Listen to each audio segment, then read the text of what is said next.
Here we go.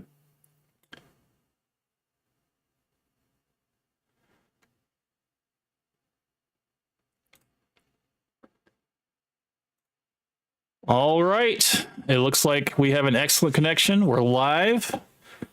Welcome back, everybody. Hello, hello. Let's see. I want to make sure my audio is coming in clear. Looks like it is. Let's check. Sounds good. All right. Yep. Looks like we are good. We're live. Let me check it on the phone too, because sometimes that's all the clarification I need. I just need to make sure that my audio is coming in. All right. Yeah, looks like we're good. Coke Benny is in the chat. Long time no see. Good to see you, sir. Welcome, welcome. All right. Yeah, dude, it's definitely been a while, man. I've been AWOL, and I apologize. I appreciate you guys being patient with me, dealing with a little bit of life, but you know, I'm trying to get back in the swing, and I have two guests with me, so I'll go ahead and introduce them right now. I am here with Mr. Dank here. He's sitting in the middle, and I also have Kerry off to the right here. He's going to be popping in and out. I think he's muted right now. Let me fix the chat. Looks like the chat is being blocked by Dank's head here. I'll move that up just a little bit. There we go. All right. Yo. What's up? What's up? How are you guys doing tonight? I'm good. How are you doing? Yeah, so this is really going to be a hangout. This is kind of what I've been dreaming of the last couple of weeks in terms of, you know, getting all the hustlers together. I hope, you know, we can all unite on one stream and it doesn't go crazy. But yeah, that would be great. Kavos, welcome to the stream. Sup, Camp? What's going on, man? I missed all you guys, man. I appreciate you guys sticking with me, man. It's just been a busy 2 weeks, man. A lot of stuff has changed. Employment's changed. Cars in the shop.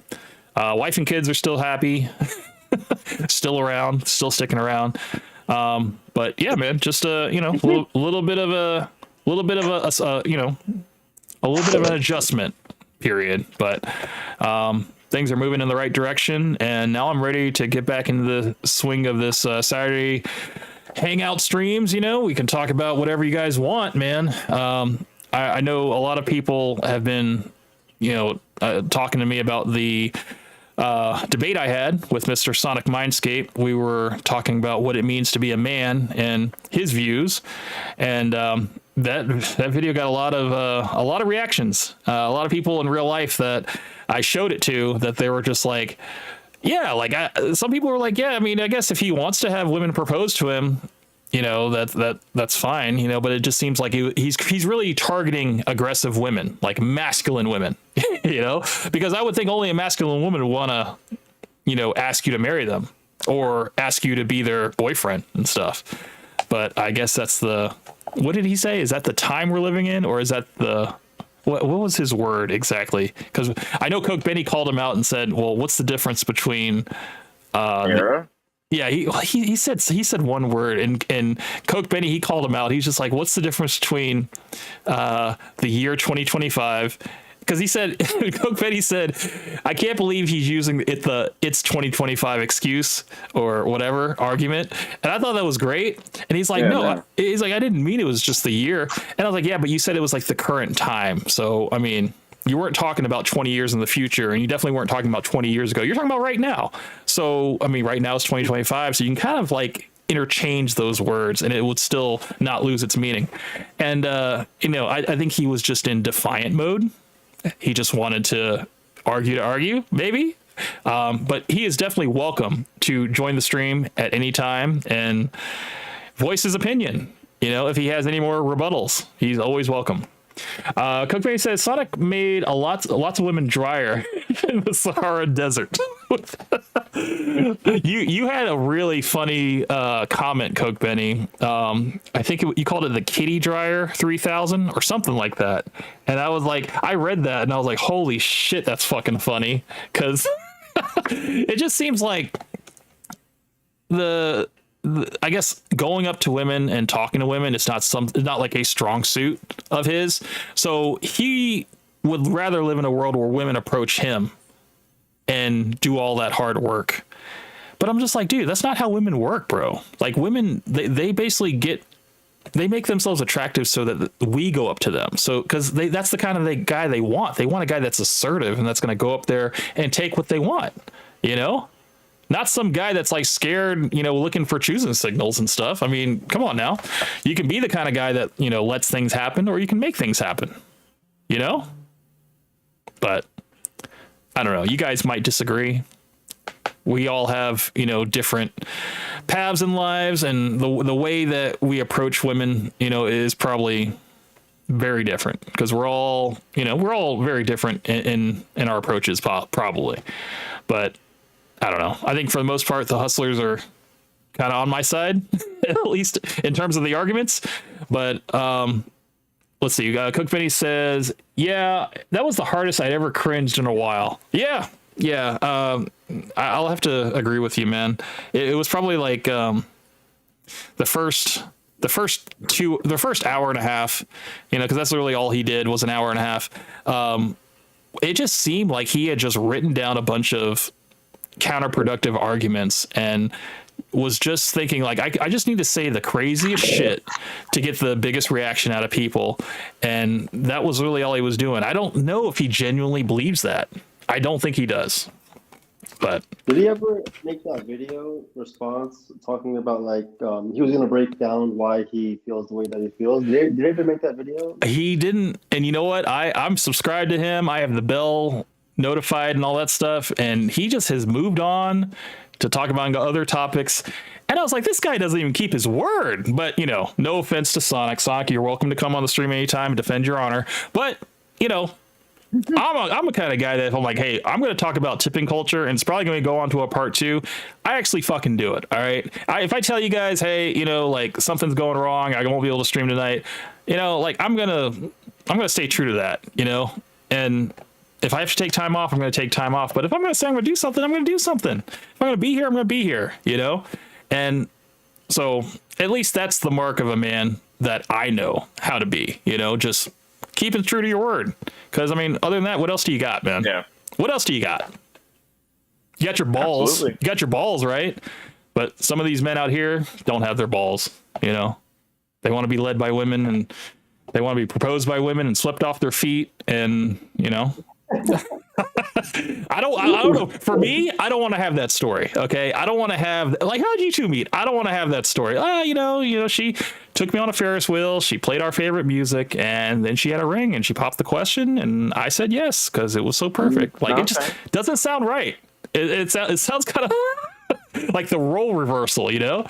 And I don't know. It's funny. Like 3 weeks later, I'm still reeling from our debate, and I don't know, man. It just didn't feel real. It felt like I was in a cartoon or something. I guess I need to watch that video because that sounds real. Yeah, you could definitely very interesting conversation. You could definitely use a little bit of context here because yeah, all the other hustlers are pretty caught up, and you know, Combos thought it was pretty entertaining. I thought it was pretty entertaining on a rewatch, but a lot of people were cringing, you know, and I was cringing at points too, but I got some good shorts out of it. I thought it was pretty pretty entertaining in short little bites. But yeah, I mean, so tell me his side. Tell me his take. What's up? I mean, Gary, do you want to take this one? I mean, you got a pretty good. You summarized his position pretty well. Yeah, if you can go to my comment, I think I summarized the whole thing. But moral of the story is he just has a humiliation fetish, and he likes to go on public and just, you know, he's like that guy who like he stands in the middle while everyone throws like rotten tomatoes at him. Like he likes that shit. So I think that's what it is. That's what it came down to. Was that Sonic? No, I don't think so. I hope so. I said what? I think Fox. I was gonna say.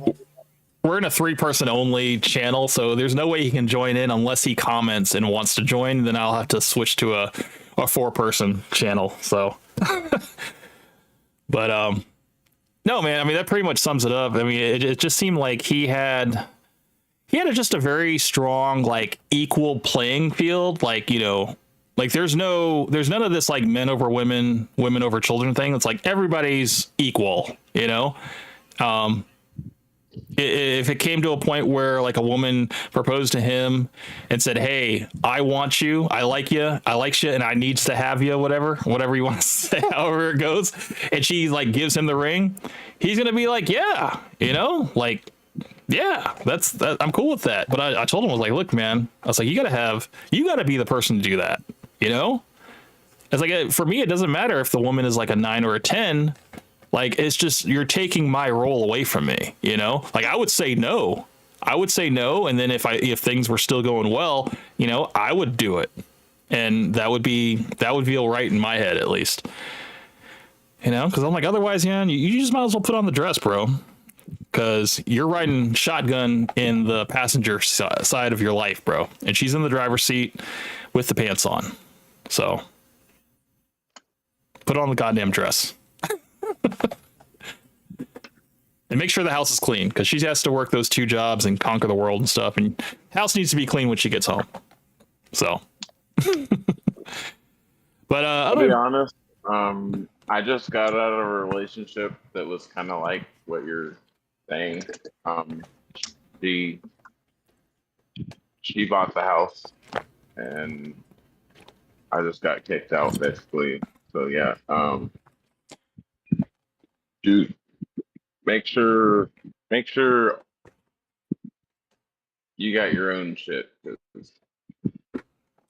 Because women can be vindictive, and I was just yeah. I was just with somebody that just completely screwed my whole life up, and it's because I let her have the keys, basically. I shouldn't have done that. I mean, it's just you move into a woman's place and you're moving into her frame. So if it's under her name, your name isn't on anything, you're literally in that position where you could be kicked out. But if somebody like, she's in your house and she loses her job, you're not going to kick her out, because you're still going to support her. That's what I was trying to explain to him, is that men, we are the workhorses, okay? We don't mind carrying that pressure of paying the bills, paying the majority of the bills, and having them take care of like the phone bill, or if they want to take care of a utility bill or whatever, internet or something. And we take care of the majority of the bills. We're fine with that. We're fine with working the majority of the time, full time, maybe even more than full time, maybe like 60 to 80 hours. No problem. Because guess what? We are built that way. But women, I don't think they don't have the endurance or the stamina to really go for as long as we can, like as hard as we can. So, and it makes them harder. It makes them, kind of out of their equilibrium, if you will, in terms of like their femininity and stuff. They become a lot more masculine the more they're working, because they're having to take on the pressure of a man. And I think any woman that is going to support a man, it's not going to be forever like what we could do. It's going to be, on a time limit until like something goes wrong, or until, they have an issue.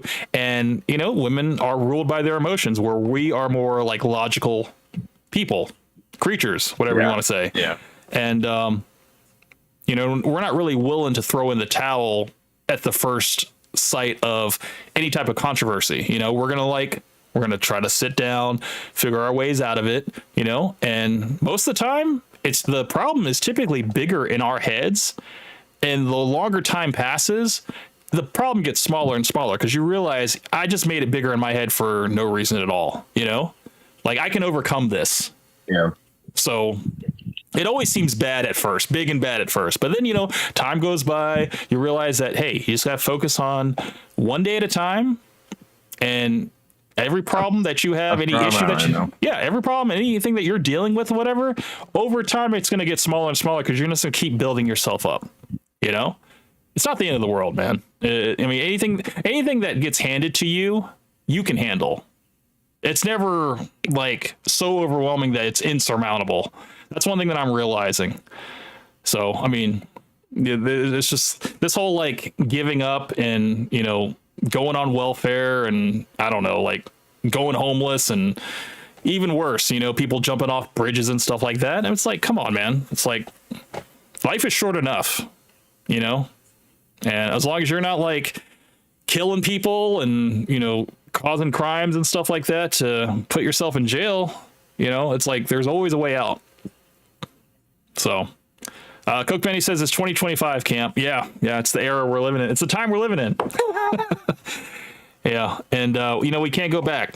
You know, women are now going to college. Women are, you know, being in higher levels. Sometimes they're getting paid more than men. You know, so what is this causing? It's causing women to choose men that are higher than them, because that's kind of like how they've always been, and it's making their dating pool smaller. So then you got men that are maybe not on their level that are having to get with regular women. You know, the thing is, like, men, this is the thing. Men don't necessarily have to have 8, 9s, or 10s. We date like in a range. We have a range of women that we'll date, whereas women are very strict in terms of like what they like, you know? And I've realized this from talking to a lot of different women, that it's kind of like a lot of the same archetypes. Like, they love tall people. They love people that are, you know, have like a little bit of athletic build to them, you know, but also are very, very good at like conversation. You know, just have like the gift of gab, maybe even a little bit funny, you know? I mean, the thing is, like, your looks don't matter as much as you think they do. The fact that if you have a good voice, sometimes that's all sometimes that's like all that they need. If you have a good speaking voice, I've talked to women for hours and hours, and they're like, dude, I could fall asleep listening to the way you talk. And I'm just like, shit, that's crazy, you know, because I don't really talk that much, but I say just enough, I guess. But I don't know. What do you guys think? I've actually heard that same thing before about my voice, and it's also just having not an accent, like not any sort of accent. Like I think you speak with no accent whatsoever. Like, you speak normally, like normal English, and I do too. Yeah, I think that's actually a big deal too. I mean, definitely in, you know, corporate settings, you know, it helps. It helps to be able to parse your words out, not stumble over your words, and kind of know what you're talking about. Speak with a little bit of confidence in your voice, and yeah, it's fairly easy and it's fairly natural. You just gotta. It takes practice, I think. Yeah. You know, and but I don't know, man. I've run into a lot of people. It just seems like they have not flipped that switch yet, and you can hear it in their voice. They're just like, you know when like the weight of the world is on somebody's shoulders with just the way that they talk. You know, you ask them how their day going, and they're like, oh, I don't know how much time you got. I'm like, not that much now. It's like, I don't need you to bring me down, man. I was just asking how you doing, man. I'm just trying to be nice, man. But no, it's cool, man. Another thing I've realized, getting a little bit older, you know, because I'm an elder now, is that my circle of friends, are it's very small now, but the friends that I do have are solid. So I can definitely claim that, you know, the people that I have in my life, and, you know, people that I've met, you know, online and stuff, you know, I feel like I'm a lot closer to these people than the people that have come and gone in my life, you know, growing up. So I appreciate that. It's not about having 3,000 friends, man. It's about having like 5 solid friends. you know? Solid. You know? Yeah. So it'll do something for you if you ask them to, you know? Absolutely. You know? And it's really cool, man, because it's like the kind of people that I keep in my life are the ones that I can go years and years without seeing, you know, and I come back and it's just like we never left off, man. So yep, that's pretty awesome. That's me and you, because like, we it's been over 20 years for us. I would say probably 15 to 20. Yeah, about 20 years, man. Because I know people that I've known after you that I've known for 20 years. So yeah. Time just flows like that, man. But I don't know, man. What do you guys think about this? What was it? There's a lot of people that a lot of celebrities, man, that are no longer with us. Hulk Hogan's gone, man. And the internet Internet's kind of chewing them up and spitting them out, man. They're like, "Good, be gone, racist." I'm seeing all these AI pictures of like a black Jesus, and he's just like, "No, you can't come here." Yeah. I'm like, Jesus. I was never a wrestling fan. I mean, he's iconic. I understand and all that. Sure. But like, I was never a wrestling fan, so Yeah. it didn't really register. I saw it and I was like, oh shit. Yeah. But like, that's about it. No, he died. Michael Madsen died. But I'm sad about that. He was in Reservoir Dogs and he was in Kill Bill, and he was a really cool character that Quentin Tarantino used to keep bringing back in his movies. So I was kind of bummed that he died. Yeah. Kind of feel like he didn't really get his big break. Ozzy was a bigger one for me. And then who was the other one? There was there was three. There was Hulk, there was Ozzy, and then there was the guy I think from the Cosby Show, the brother. Jamal Jamal Walker. Yeah, he basically drowned. Jamal Warner, yeah. He drowned on vacation. And his daughter was with him, and she didn't. But like, that's upsetting because he was everybody. Like, we're both the same age. He was everybody's big brother. Like on the Cosby Show. Cosby Show, like, man. Yeah, man. Damn. It just makes you realize like how old you really are when you're like, damn, dude. Like all the stars that I grew up watching are dead. Even what's his face, the guy, the dude that was in Nip Tuck, the Julian McMahon. He was, I can't remember. I think his name was Christian on what's it called, on Nip Tuck. Cool fucking guy, died of cancer recently, and I remember I was really into that show Nip Tuck. I actually named my firstborn son after that actor because it was a crazy show. Like the third season, there was this guy called the Carver. I mean, the whole show is about plastic surgery, but like on the third season, there was this storyline about like a carver, a murderer that was going around and like cutting people's faces up right after they had gotten like plastic surgery and stuff. It was really crazy, but it was just like a murder mystery for a while, and I was like really into it after that time, and I was like, yeah, man, I was like, that's a pretty dope show, and but now the dude's dead, and I'm like, fuck, man, sheesh, it's crazy, but yeah, man. So that you watched and somebody's gone.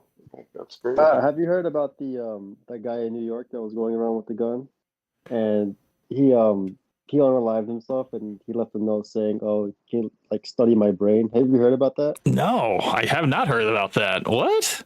So wait, okay, he left a note. The NFL office guy. NFL like college athlete. He went into an NFL office. Right, and he shot a police officer like 6 times in the back. Holy shit! That police officer ended up living. Yeah, he ended up living though, and then I think he killed like 3 other people, and then he ended up offering himself and left a note saying like "study my brain," or something like that. It was crazy. It happened in New York City. So I'm gonna have to look into that. This guy thought he had. So he thought he had CTE, but you cannot diagnose CTE until you die. Like, CTE is from football. Oh. But you can't diagnose it until you die.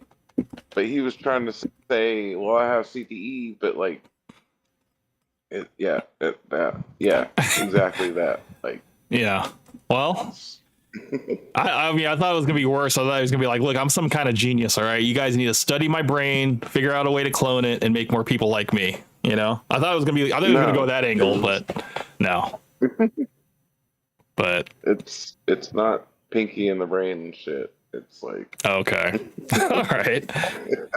I mean, dude, it takes a lot. It takes a lot to want to go on a rampage. I mean, I think about it all the time, but you know, that sane part of my brain is just like, no, I got too much to lose, you know? So that's what holds me back, I guess. Lot to lose.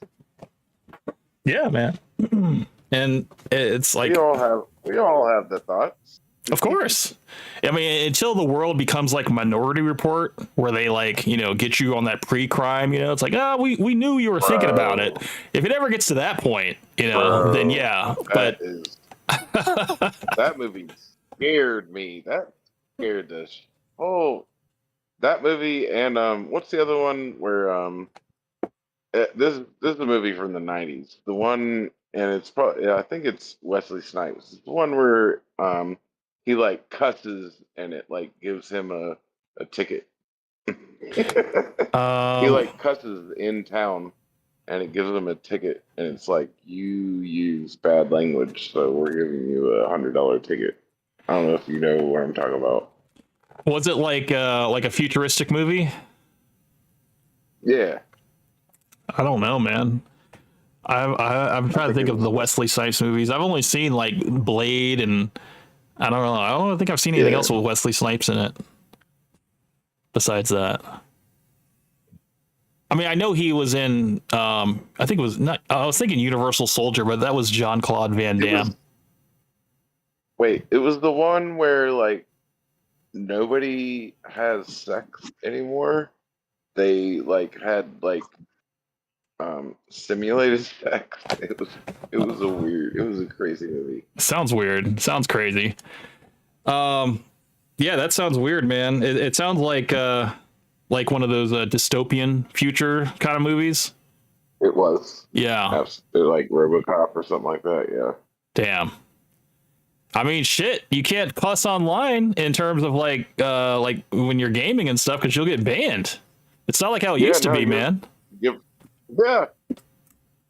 I think we talked about. I was gonna say we had a conversation about this, man. Just like Call of Duty, like Call of Duty 4, Halo 3, man. It's like that was the golden age of like trash talking, dude. It's never gonna be that good again. I play Fortnite and like I'm playing with 12, 13, 14-year-olds and like I'm not allowed. Of course, I'm not gonna yell at some 12-year-old, but like. Like it's just not the same as it used to be. Like you just like it used to be just like chaos, just like yelling at people in lobbies, and that's why you played Halo. That's why you played COD. It's why I paid. It's why I paid $60. No, I mean, just saying. That's why I paid $60, dude, so I can trash talk people online. That was the whole reason why I paid $60, dude. That was it. Just tear somebody up and teabag them and yell at them. And if they rage quit, you won the metagame. It's just like you win. Yeah, dude. You won. Carrie, what were you about to ask? What were you about to ask? I was just asking. I know you're busy and all, but do you still play games? Or, like, do you have time for games anymore?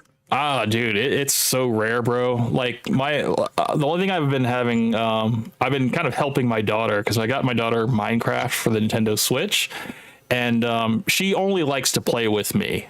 She doesn't like playing with my wife because my wife just wants to sort everything into the boxes. So like, I told my daughter, I was like, look, let's first start off in creative, make your house, make everything that you need and stuff, and then switch it over to survival, because, I would play with her probably for like, I don't know, like an hour or two. And then I have to like either go to work or, go run an errand or something like that. Or she'd have to, go because she has therapy and stuff too, so it's like we only have like a little couple hours in the day. But yeah, I only really play like Minecraft and stuff, or I don't really play like computer games and stuff because I just haven't had any time.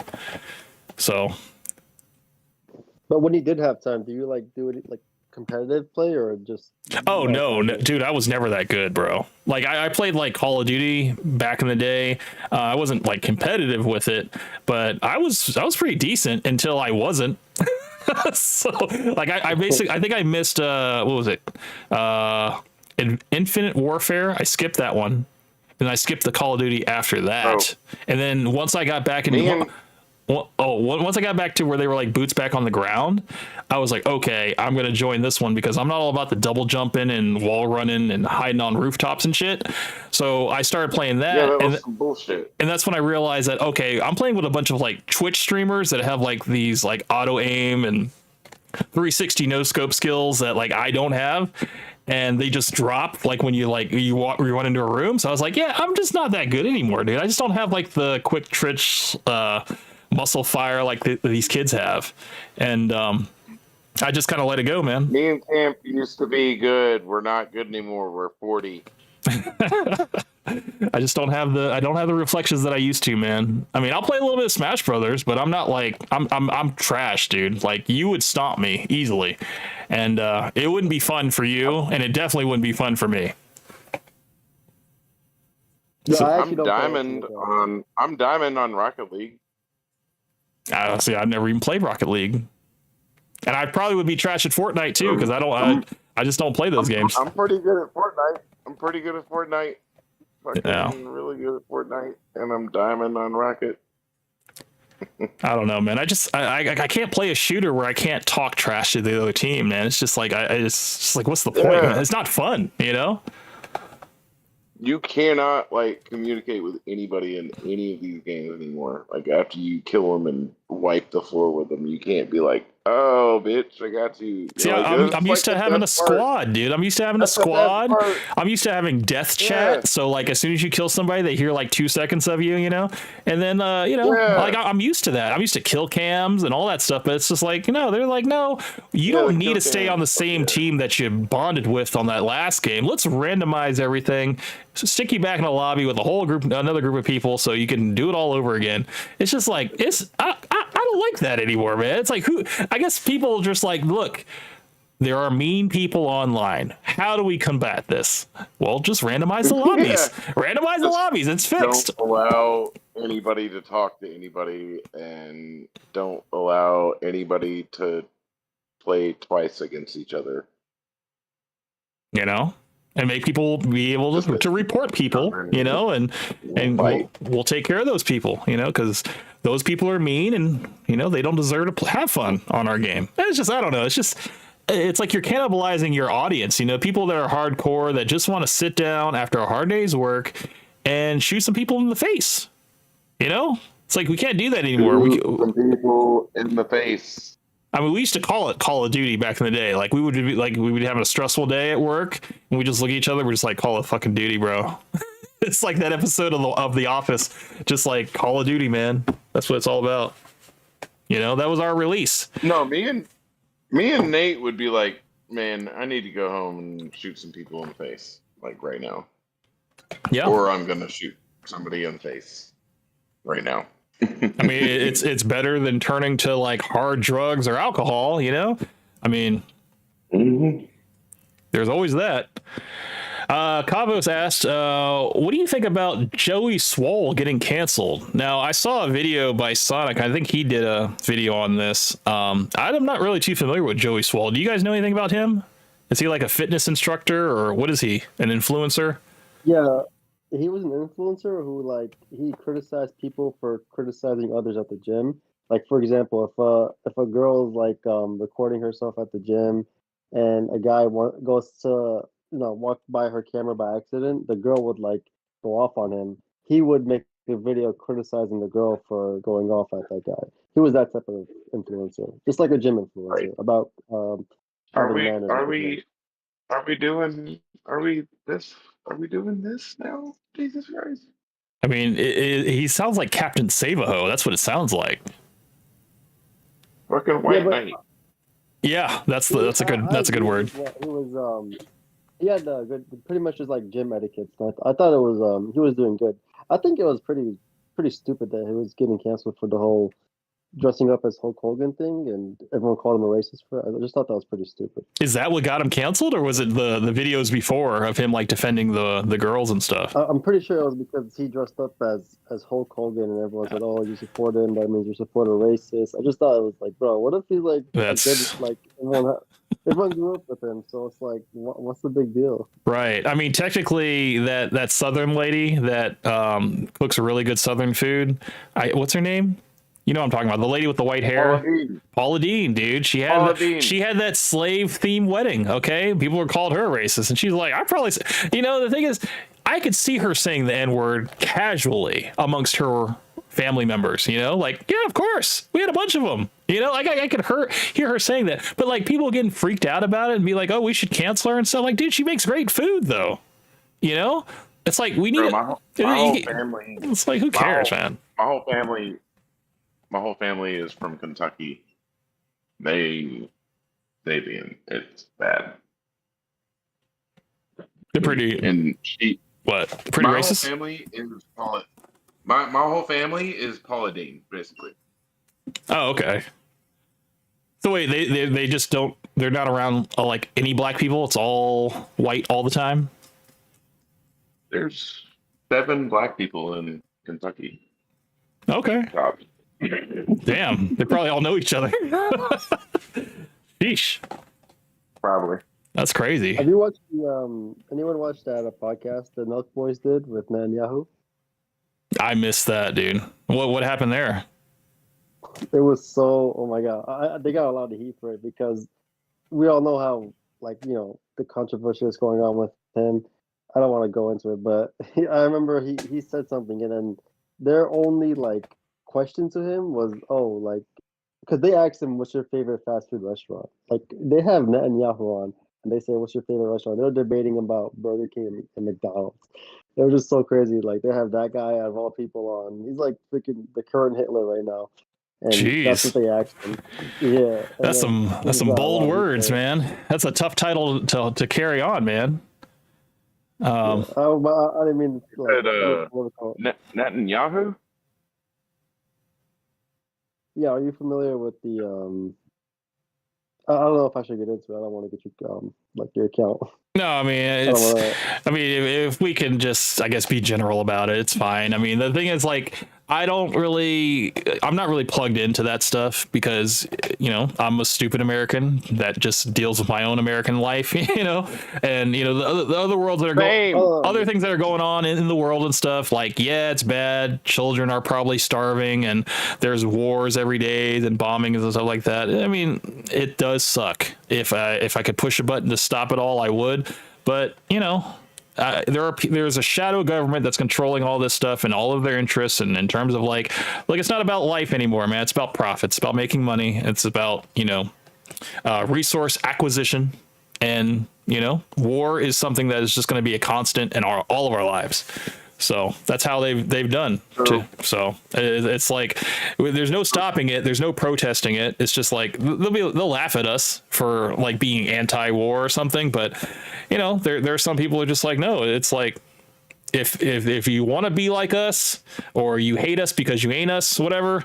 It's like there's always going to be people that are going to be fueling the fire of that whole thing. And I'm just not going to be that type of person to really like I don't really have a strong stance on it. So it's like, if I don't have a strong stance on something, I'm not going to like talk about it. And it's not because I don't have a problem with people talking about it. It's just, I have nothing to add to the conversation. So, I don't have a problem, if people, know about this stuff and maybe just want to talk about it and stuff. I'm not like monetized, so you can't really get demonetized if you're not monetized, but, I'm not really, I'm not a person that's all about like hate speech and having like a strong I mean there are people that I don't like that are online, but I don't want anything bad to happen to these people. Like, I still think they're people at the end of the day, but just like people across the world, whether they're terrorists or freedom fighters, it's like, it's all about perspective at the end of the day. So Fat Ass Peg said Joey Swole wasn't defending the girls. He was defending the guys who happened to walk past the cameras that the women have set up. Well, I mean, isn't that kind of like entrapment? Like, the women know what they're doing, right? They're doing this whole thing of like, they're setting up so that they can get the reaction of because they know the guys are going to be looking, because they're wearing like something very skimpy anyway to work out in. I mean, if they were really serious about working out, they're going to wear the sweatpants and, maybe like a halter top or something like that, but nothing like too revealing, just something to get the job done. But it just seems like it's it's kind of a trap, My take on it is if you go out in public and things are showing and somebody, me or another person, looks at it, there should not be any problem with it because you brought it out. Like, if you don't want it to be looked at, don't show it. Like, stop. Like, it's ridiculous, I think. Like, Yeah. Yeah, there's some guys that are weird about it and everything like that, but like, you know, like if you don't want to be looked at, don't make it where it's easy to look at you, you know? Like, if you don't want to be looked at as a whore, don't go out in a whore's uniform. It's just as easy as that, yeah, man. Taking souls for very free simple. is he's gonna have to bow out because his girlfriend can't sleep because he's talking too much. So I appreciate you coming on, sir. Thank you so much. I hope you have a good evening, and I will definitely catch you on the next one, man. Appreciate you, brother. Have a good night and take care, bro. I'm gonna go ahead and drop out his little icon, so it's just you and me, sir. Yeah, he's already gone. Yeah. So, but no, I mean, dude, when it comes to that, like, I mean, you got the gym and then you also have like the bar scene. Okay. You got girls that are wearing so revealing clothing and stuff like that. You know, they know that they look good, you know, but it's like they don't want guys to come up to there and talk to them or they get annoyed. It's like, come on now. It's like Like what did you expect was going to happen, dude? like, look at you, girl. Right. It's like, look, I'm just a man at the end of the day. How do you expect me to act? You want me to act like one of your gay best friends and be like, oh, where'd you get that lipstick or where'd you get that purse or something like that? And it's like, come on now. Right. Guys are going to be guys, man. We're going to like, you know, we're going to shoot our shot. We're going to say something stupid or maybe something smooth, you know, but I think if you're looking for attention, you're going to get it. Okay. Whether it's in the gym, the grocery store or the club, you know, but I mean, I don't know, man. I think you got people that are going to put themselves in situations to get harassed. And, you know, if you don't like that, you don't have to put yourself in that situation, you know. But when you're doing it for content, you're setting up cameras and stuff to capture people, like, you know, the girls that put the phones in their back pocket just to watch like everybody look at their ass like in a hardware store or something. Yeah. You know, it's like, come on now. It's like, you got that thing and people want to know what it does. But you already know you got it. You know you got it. You've had enough people come to you exactly. You know? So You have been called Big Booty Judy several times in your life. So like don't get offended now. It's too late for that. yeah. No. We already know. Yeah, and you know the funny thing that I'll never understand about women is that they say they put on makeup and do their hair and do their nails and stuff, not for the gaze of men, but they do it for themselves or they do it for other women because they're like competing. They're silently competing with other women in terms of like They really do.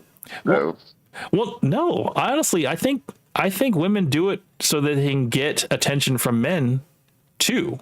You know, I mean, two things can be the same. Okay, women can women can definitely like, you know, like when we get a haircut, we feel good about ourselves and stuff like that because, you know, we look cleaned up. You know, it's like we get a little bit more of a confidence boost.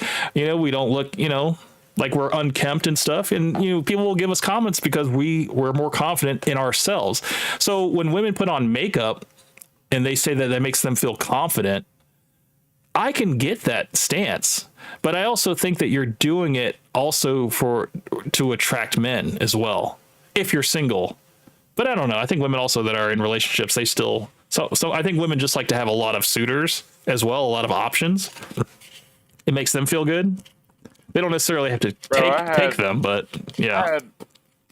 I had 4 beautiful black women. I drive Uber Black. I got a 2023 black Suburban.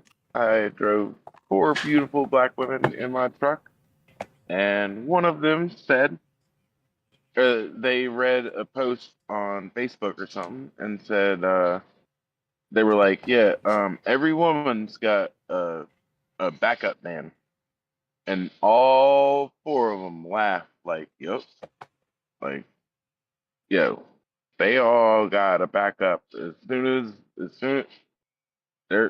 they got something. That's the thing, though. You gotta understand, like, women can get a man at any time. Fucking men can't. get a woman at any time. Like women can get a man at any time because they're fucking wanted. You know, like there's always going to be orbiters around them, you know. People that they have in the friend zone, co-workers that, you know, maybe bring them coffee or Starbucks every day and stuff, and you know, women always got something on the back burner, whatever. of course, and if they choose they want to pluck one from the tree, you know, of options, sure. But you know, for us it's a little bit different. You know, we have to choose to invest in people, we have to choose to give the time to certain people, you know, and you know, there's always that barrier of, you know, putting ourselves out there, whereas women, all they got to do is just look attractive and we go to them. But there's now this generation of men that think that it should be on equal footing, you know, like if a woman likes you online, then she'll swipe right, and then if you swipe right, then maybe, you know, you can reach out and chat. I don't. It's very unnatural. It's very fucking unnatural to me. This whole like online dating thing and the way that it all transpires. Because honestly, I think it's just hookup culture. It's just people that are just trying to hook up. They're Never not. done online dating. What's that? I've never done online dating. Me neither. But yeah, I mean, I'm the thing is, right now, but I'm it hoping. doesn't seem promising. Well, here's the thing, because I have a theory about a lot of these online dating connecting sites and stuff, is that a lot of it is going to be funneling you to a girl's OnlyFans account, or it's going to be a guy impersonating a girl. Absolutely. Just for attention, or girls that just want to have an ego boost. They don't want to actually take any of the options. They just want to see how many guys they can get to, you know, to message them, you know. And that's the thing, though. Then I told you, men have a range of women that they'll go for. Okay, so we'll go anything from a 4 to like a 10, whereas women are like, you know, they're in a strict range of like 8, 9, and 10. You know. So, and you gotta have money. You gotta have a lot, man. You gotta have good looks. You gotta have money, and you gotta not appear like you have. I mean, oh no, I think you having the ability to have a lot of women, I think, is kind of like social proof in a way. Like if a woman knows you don't get hoes, it's like they can smell it on you, you know. But if they're like, oh yeah, he definitely fucks, he gets bitches, you know. Because he's just so smooth with it. I think you're going to have a lot more success than a guy that is just like, yeah, you know, I'm just looking for that one and only and stuff. And it's just like, yeah, I think they're not going to go for that, because they're just going to chalk it up to like, I'm going to have to train this person. You know, he's going to be very awkward. And I don't think anybody wants to deal with that. It's a lot of work. So, but that's probably me. What's that? What you just said. What, you're awkward? I don't think you're. No, just I've been with 2 women my entire life, basically. One I married and was with for 12 years and had 2 kids with. And then the last one I was with for 10 years, and now we just broke up. Mm-hmm. So I'm like nearly single. Mm-hmm. And I don't see a way really for me to find another person, because just like you said, just dating is, these apps are dumb as shit, and just not seeing any way to meet somebody, you know. I don't know. I mean, dude, I said it on the last podcast that I don't think that these dating apps, if you're looking for like a date on a dating app, I think you're already fucked. It's like looking for like a solid companion or a solid option in the club. You know, it's like you're already fucked because you're looking in the wrong section. You're looking in the wrong places. Yeah. You know, I think if you want to find like a good girl, you know, a good solid girl, you know, I don't know, maybe look in church, you know, or maybe, I don't know, go to like a healthy grocery store or something like that, you know. Or I mean, the thing is, like, you can find a quality woman. I do that a lot. What's that? I do that a lot. I go to, well, you know, as a limo driver, I have to find places to go to the bathroom. Like, of course. I don't know if that No, when you gotta go, you People gotta go. have to understand that. Like, I mean, even just the Uber X driver, you got to figure out, especially downtown. Most of these gas stations downtown don't have.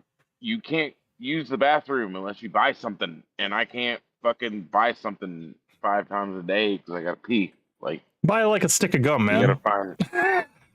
No, Slam it on the counter. Be like, "Where's your bathroom?" I've done 5 times a day. No, I mean, I'm not saying go to the same spots. I mean, they're gonna figure you out after that, 7 times you a know. day. Yeah. No, so I always have to go to a racetrack or a fucking Quick Trip. So Yeah, at least you'll get good service there. gotta, They'll be happy to see you. yeah, You know. And they're clean. always. And they're clean. That's another bonus. So I either go there or Publix or fucking Target. yeah. Yeah, man. And you know, the thing is, man, you can go inside of Publix, Kroger, and like if you have water and stuff, like just refill your water, or go into. I usually go to Quick Trip or Racetrack and refill some water. And yeah, I Yeah. mean, you can keep yourself going that way. And yeah, I mean, the bathrooms are always clean in those places, so you don't got to worry about nothing. Usually, Not the ones that are close to Uber places. They're fucking dirty.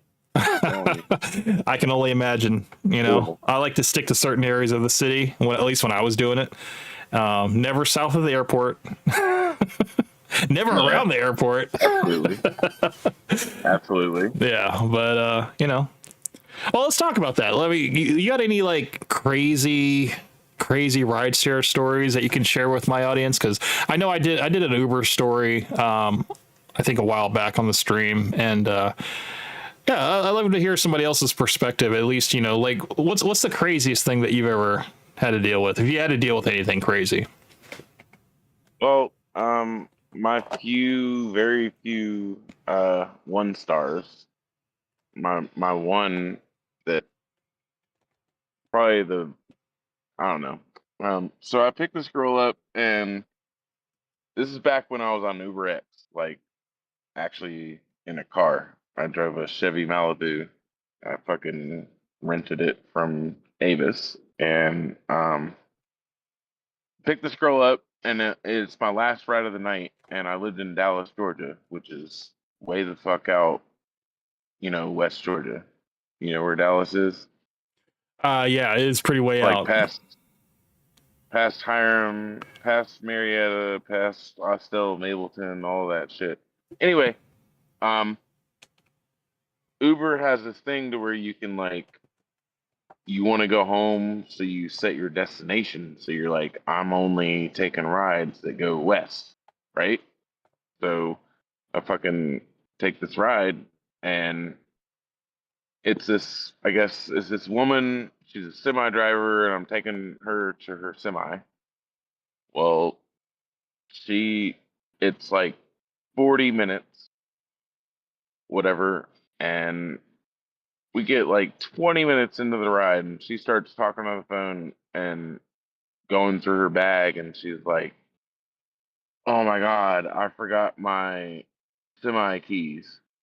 I gotta go back home." And I really wanted to go home. And this ride was toward my house. So, like, it's like, "Oh my God, I gotta go home. We gotta change it back." And, it's gonna add money to the ride and whatever. But, like, I'm like already all the way home basically. And That's a tough I was like, decision to okay, make, man. do I take the Yeah. double money and then double back here, or do I just say, you're kind of shit out of luck, man? I'm kind of done after this. It's a tough one. That's a tough one to be in. So, But here's the thing. I was gonna do it. mhm. Cool. Hey, ma'am. You're gonna need to change the ride details, on your Uber app, and so that I can get paid for this time. Because at this point, I've pulled off onto an exit because we were on 285, or no, I think we were on 20. We were on 20. I pulled off onto an exit because she's like, "We got to go back," and I was like, "All right." I was like, "Okay." I need you to change the ride in your Uber app so I get paid for it. And she was like, no, I'm too busy talking to my boyfriend on the phone. You Oh know, well, to see then you there. we are at a standstill. Then that's what I would have Yeah, said. yeah. I mean, we're at a stalemate. I pulled over. I'm at a gas station, a BP with fucking. It's busy as shit. It is over on Bolton Road, West Georgia, like 20 and 280. Basically, where I live right now. It's like 5 minutes from my house. I told you where I live. I'm where 285 and 20 meets on the west side. It's a it's it it's a little rough, whatever.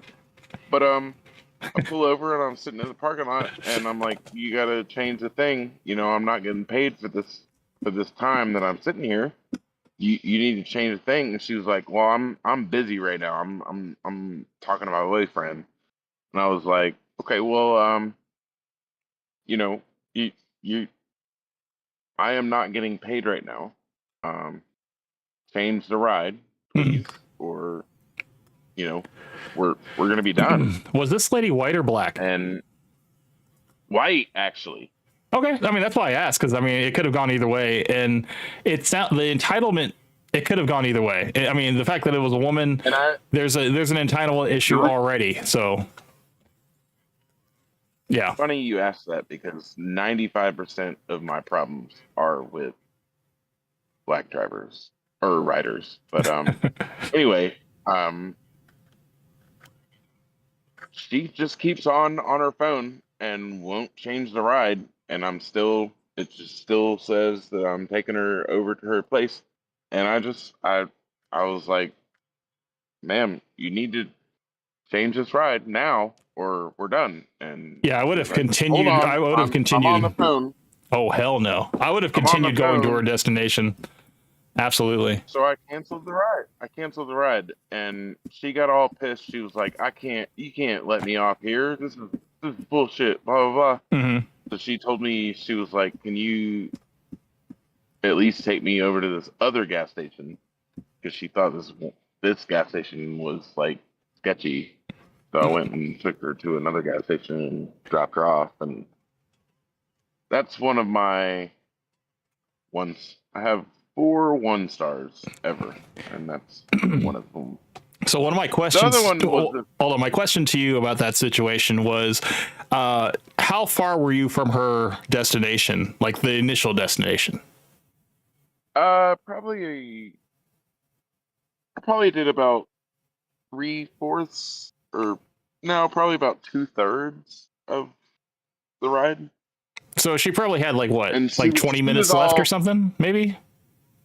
Yeah, about 15. 20 minutes. Okay. And she was like, "Oh, am I going to get charged for the whole ride?" And I was like, "No, you will get charged for the portion of the ride that I did, and we're done now. Get the fuck out of my car." Like, yeah, man. Hey, I don't really fault you for putting your foot down, because it just seems like the fact is, like, look, ma'am, you messed up. Okay. You're basically trying to get me to do some free shit for you, and as soon as you go off route, like say you were like the white knight and you're like, you know what, no problem, you start going back the other direction to double back. Was. Well, no, I'm just saying, like, you start to go the distance. I Okay, didn't go back.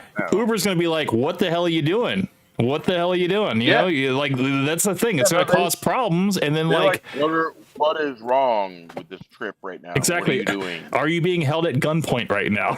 It's just like, yeah, no, they will. No, I know. Contact you and be like, "What's up?" Exactly, because this is some odd behavior. So it's like, yeah, I have to. You gotta kind of like let the person know, which you did. You let them know, like, hey, if you want to change the ride or add a stop, because you're gonna have to add a stop either way. Change it now. Change it now. Don't wait, because it's just gonna go up. I think the longer you wait or something, or the more distance that you take. Absolutely. So yeah, I mean, you were right to pull off to the side of the road so you could adjust the ride. But I think people that just don't do rideshare, they don't understand that shit. They're just like, why can't you just turn around? I forgot my stuff. I have no idea. It's like, sheesh. I have no idea.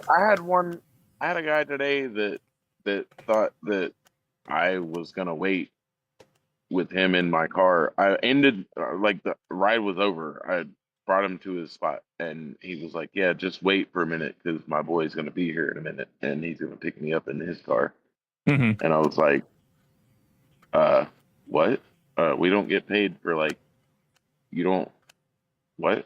Okay, so wait, you The ride's dropped you over. drove him to a destination. He was like, he didn't get out I of the car drove right him away, to his spot at Mercedes-Benz Stadium, and he didn't want to get and out I'm of the sitting car in because the he wanted to parking wait. lot, and he didn't want to get out of the car, and he was like, "Yeah, my boy's gonna be here to pick me up in a minute."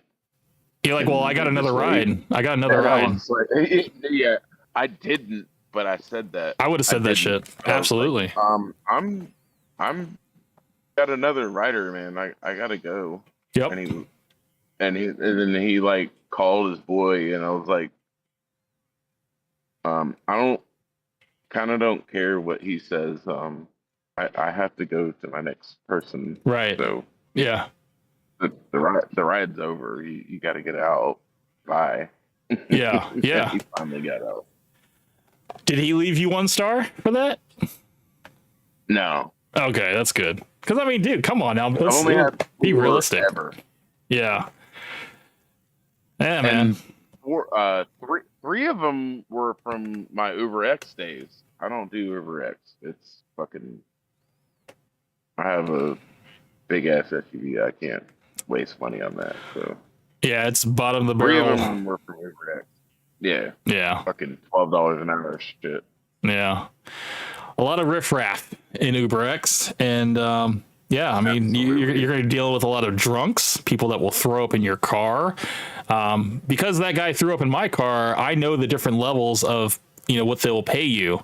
If they throw up and it gets on like the seats and stuff like that, it's like, I think it's like 170. If it goes anywhere on the door, it's like almost, I think the door and like the window part, like where the window goes down, it's like an automatic 300. Yeah. So luckily for me, the guy threw up all over the place. But Well, yeah. I didn't know there was levels. I was told that it's $350 for any cleaning fee, but No. I've never had to deal with that because I do not drive late at night. Like I take people to the bars, I don't pick them up. Fuck that. Yes, I did both, man, when I was doing it. I mean, I was driving till like 4 or 5 in the morning until I got that last airport ride. And then I was like, all right, it's time to go home. The sun is up. Yeah, I don't fuck with drunk. I was a server and a bartender for 23 years. I'm trying to get away from drunk people, But it's unavoidable on the weekends, like Friday, Saturday night, it's unavoidable. You're going to deal with people like that. I mean, unless you cut it off at like 8 o'clock, when people start going to the bars. 8 And o'clock. yeah, that's I came home tonight at 8 o'clock. Oh man. Yeah. That's when I come home. I mean, that's fine, man. If it works for you, that's the thing, man. It's like you're getting buku money, bro, like per ride. So Uber X, man, they got to take those rides. They have no other choice. So you're in a better position than a lot of people, at least on that front. I worked from 12 to 8 and made $250. Hell yeah, dude. I mean, and was a lot of that at the airport, like starting off of the airport, or was that just going all around? I didn't go to the airport once. I didn't go to the airport once today. Nice. Weirdly. Yeah. I was gonna say you usually expect that, right? Yeah. Yeah. So. Yeah, man. It's it just seems like it really doesn't matter what business you're in, man. It's like I think everybody's kind of hurting in a way. So it's like you got to find a way to kind of like hack it. Like if it means working at a better place, a higher paying place, or maybe, driving for a better company, or doing your own thing. There are always ways. I might do that. No, I'm afraid that my boss will find out that I'm looking at another company. I'm afraid that they're like connected and know that I'm looking for another company because I have a, limo license, like Right. actual license. Mm-hmm. Well, and just it's like well, I would it's tell you, kind man. of Don't. connected to him. Yeah. Yeah. So I don't know if he gets notified if I apply for another place, but I am thinking about applying for another place. Yeah. It's bullshit. But, Well, like I was gonna say, man, don't get too big, don't get too popular, man, because then he'll for sure he'll for sure know about it. So I mean, Yeah. people will talk and word will spread, and before you know it, he's just like, hey, what's this I hear? yeah. So No, I just need to get some more private rides, and I'll be good. I mean, that's the whole clientele base is, man. You're just building up your client base. That takes time anyway. So, but man, I mean, I think the word has been getting out at least about the the business, right? You've been Yeah. getting those business cards, at least the virtual business card out. People have been looking at it and stuff, and probably contacting you for future prospects. So that's always good. Yeah, I've had a couple callbacks, definitely. That's what's up, bro. And I think that's kind of a good thing, man, to have like a digital business card that you can just kind of spread around, and I think it reaches a lot more people. Plus, it's less paper in a person's wallet. Yeah. So Yeah. yeah. Nobody wants that shit. Well, a lot of people I noticed are walking around with those minimalist wallets. Like I got one, and it can probably hold maybe like 20 cards, like credit cards and stuff. So there's really no space for any type of like paper card. It just will get crumpled up, dude. It's just too tight. No way. But yeah, I mean, something like the business card that I made for you. Out. Yeah, this card I made for you at least is like I can have that like at all times. So. Yeah. But in terms of the website, man, I was thinking about if I was to do a website for you, it would be fairly simple. It kind of simple in terms of like, the same way we designed the business card.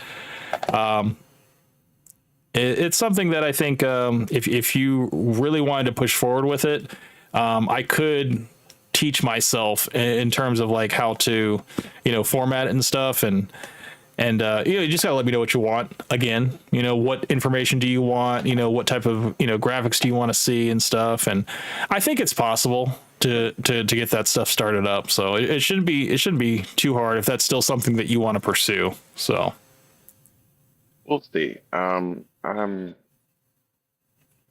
It's just day to day with me because yeah. Some days my dude sends me $300 worth of $400 worth of rides, and some days he doesn't send me. Some weeks he don't send me shit. So Did the guy that you were talking about, the guy you were talking about that I guess he brought that passenger that was sleeping in the front seat or something like that. Did he end up getting canned, or is he still with the company? Yeah, no, I think he's gone. Oh wow. But he found no, I'm almost sure he's gone because he was wanting to bring you on, but you didn't have the money. So is it like one strike and you're out with this guy, or is it like he'll give you a couple chances, or what?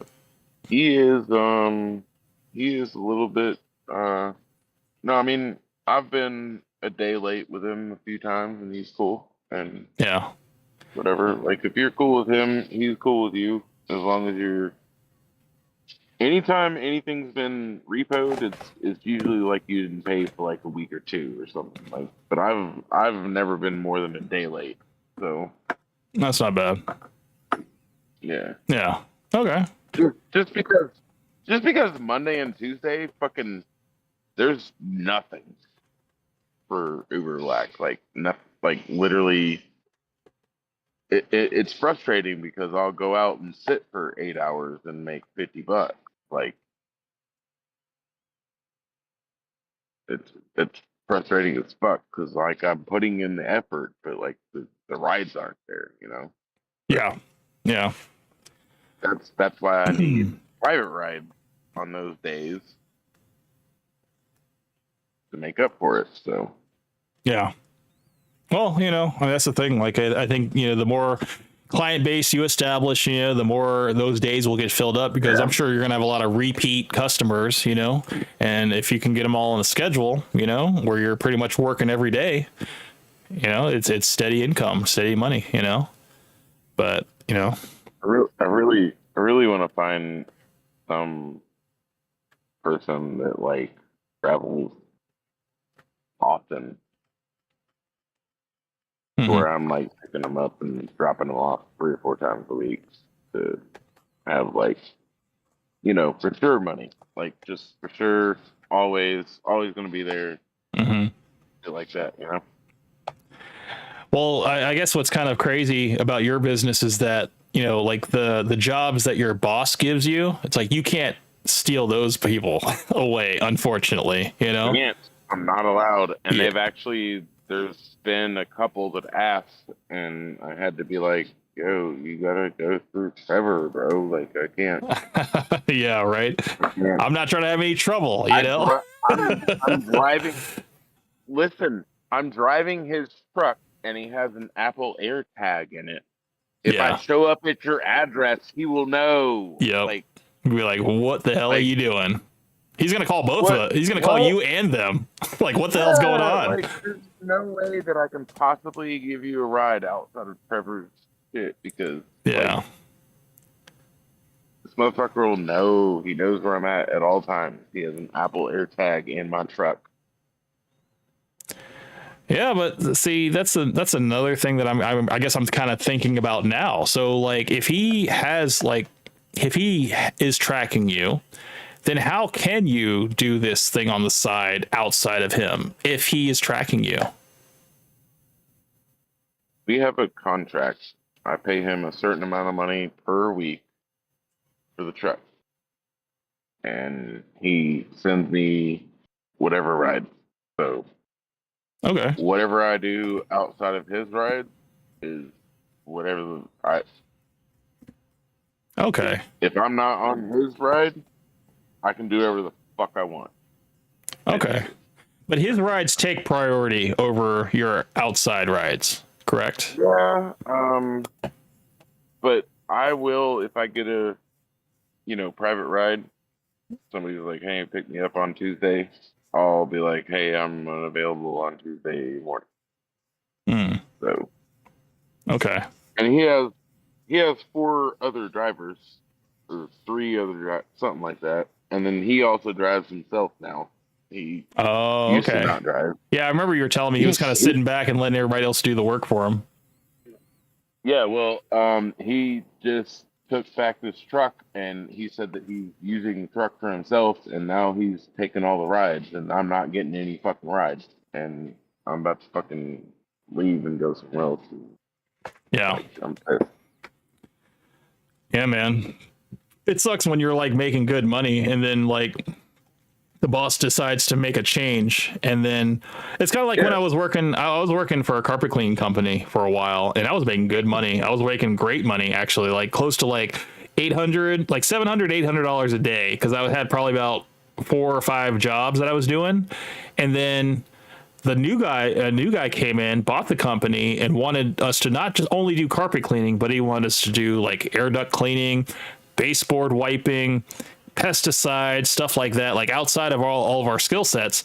And then he hired a bunch more people and then dropped us down to like 1, maybe 2 jobs. So then we were making like $200 a day, which I'm just like, dude, I could go work in a restaurant. Like, what the hell? Like, what the hell are you Yeah. doing, man? So like the guy really came in and he was just like, he's trying to increase profits for the company, but shortchanging all of us.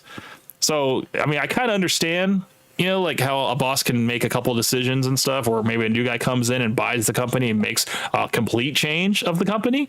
I've experienced that, and it sucks, Bro, you know, because if the it wasn't last broken, 5 don't years, fix it. probably for the last 5 years, I've been bouncing around jobs that is exactly like you just Mhm. explained. Like I've been trying to get out of. I can't do restaurants anymore. Mhm. And for the last 5 fucking years, I've been bouncing around jobs, which are exactly like you just explained. It's oh blah blah blah, and then like fucking you get there and it's not what they said. It's Mm-hmm. not at all what they said, and it's like impossible to find a job now these days. Well, everybody's doing online applications too, so it's also hard to get hired because it's hard to stand out. I mean, unless you're like super persistent, calling them up, going up them, showing your face and stuff like that, it's really hard to stand out. But like I did that for like a solid month, man. Just kind of going around and putting out my application, and not application, but resume. And I mean, I'm just lucky that I still Nobody have even wants resumes anymore. No, they're just as worthless as a college degree because everybody's got a college degree. But I mean, I'm just glad that I have connections with people that, at least they know me, they know my work ethic, they know how I can be professional and stuff. It's good that I still have those connections, and a lot of them are from restaurants and retail. So, it just kind of like a testament that always be good to your coworkers because you never know where you might meet them again in your life. So. I guess that's kind of like one of the lessons I've learned, in my age is that, yeah, man, it's like you might come in a job and you might be in the trenches, working with, a couple people of like equal ranking. And then you get out of the business, you come back, and a lot of the people that you started the business with are now, in higher up positions. And they're like, look, we can definitely put our stamp on you because I know who you are, so it makes things easier when you have connections. So it's good to not burn bridges, be professional at all times and stuff. If you're going to quit someplace, if you can do a 2-week notice, but it's understandable if it's a toxic, situation where you got to get out, because it's just like, sometimes you got to do that. Sometimes you got to just cut loose to make another move quickly. So, I mean, there's always that too. I think I might have told you that story. There was a story that I had that was a little bit more, I guess, more recent than that. I remember when the Super Bowl was in Georgia and it was the Patriots versus the Rams. Mm-hmm. Leading up to that, I was working at a place called the Pig and the Pearl. This was downtown Atlanta, and it had 0 foot traffic. It was kind of like an upscale, casual, fine dining area that focused mainly on like seafood and barbecue. But it was like tucked away in the back of a shopping center, so like nobody fucking knew about it unless you were like in that area. And they got like barely any reservations. And I remember I worked 3 days in a row, and I think I made like $7 in those 3 days, like total. Wow. And I remember on the next, because 2 of those days I came in and they were making cuts, and because they always cut the server that was scheduled the latest to come in. So if they have everybody in there and then like they have like one staggered server, they'll cut the staggered server. And then, so that basically happened to me twice. Me and like some other chick got cut, whatever. And then on the third day, I was able to stay on, but I only had one table and I made like $7. So then I remember it was still like 3-4 o'clock in the afternoon, and the following day, and this was the day that Super Bowl was happening, and I was like, you know what, I think I'm gonna quit, and I think I'm gonna end up driving for Uber. I think I'm just gonna drive for Uber on Super Bowl instead of like trying to see what the type of crowd that comes in here. Because we didn't have we had one TV at the bar and no TVs in the dining room. So I'm like, we're not gonna make fucking any money, dude. Like all the sports bars are gonna be making money, dude. Like they're all over at like what's it called, Hudson Grill, or anybody that has like 5,000 TVs, they're gonna be there. Okay, we're not gonna make any money. So I told the manager, I was like, look, I just it's not really working out for me. I got to make about $400 for rent, and I've made like $7 in 3 days. So I think I'm just going to drive.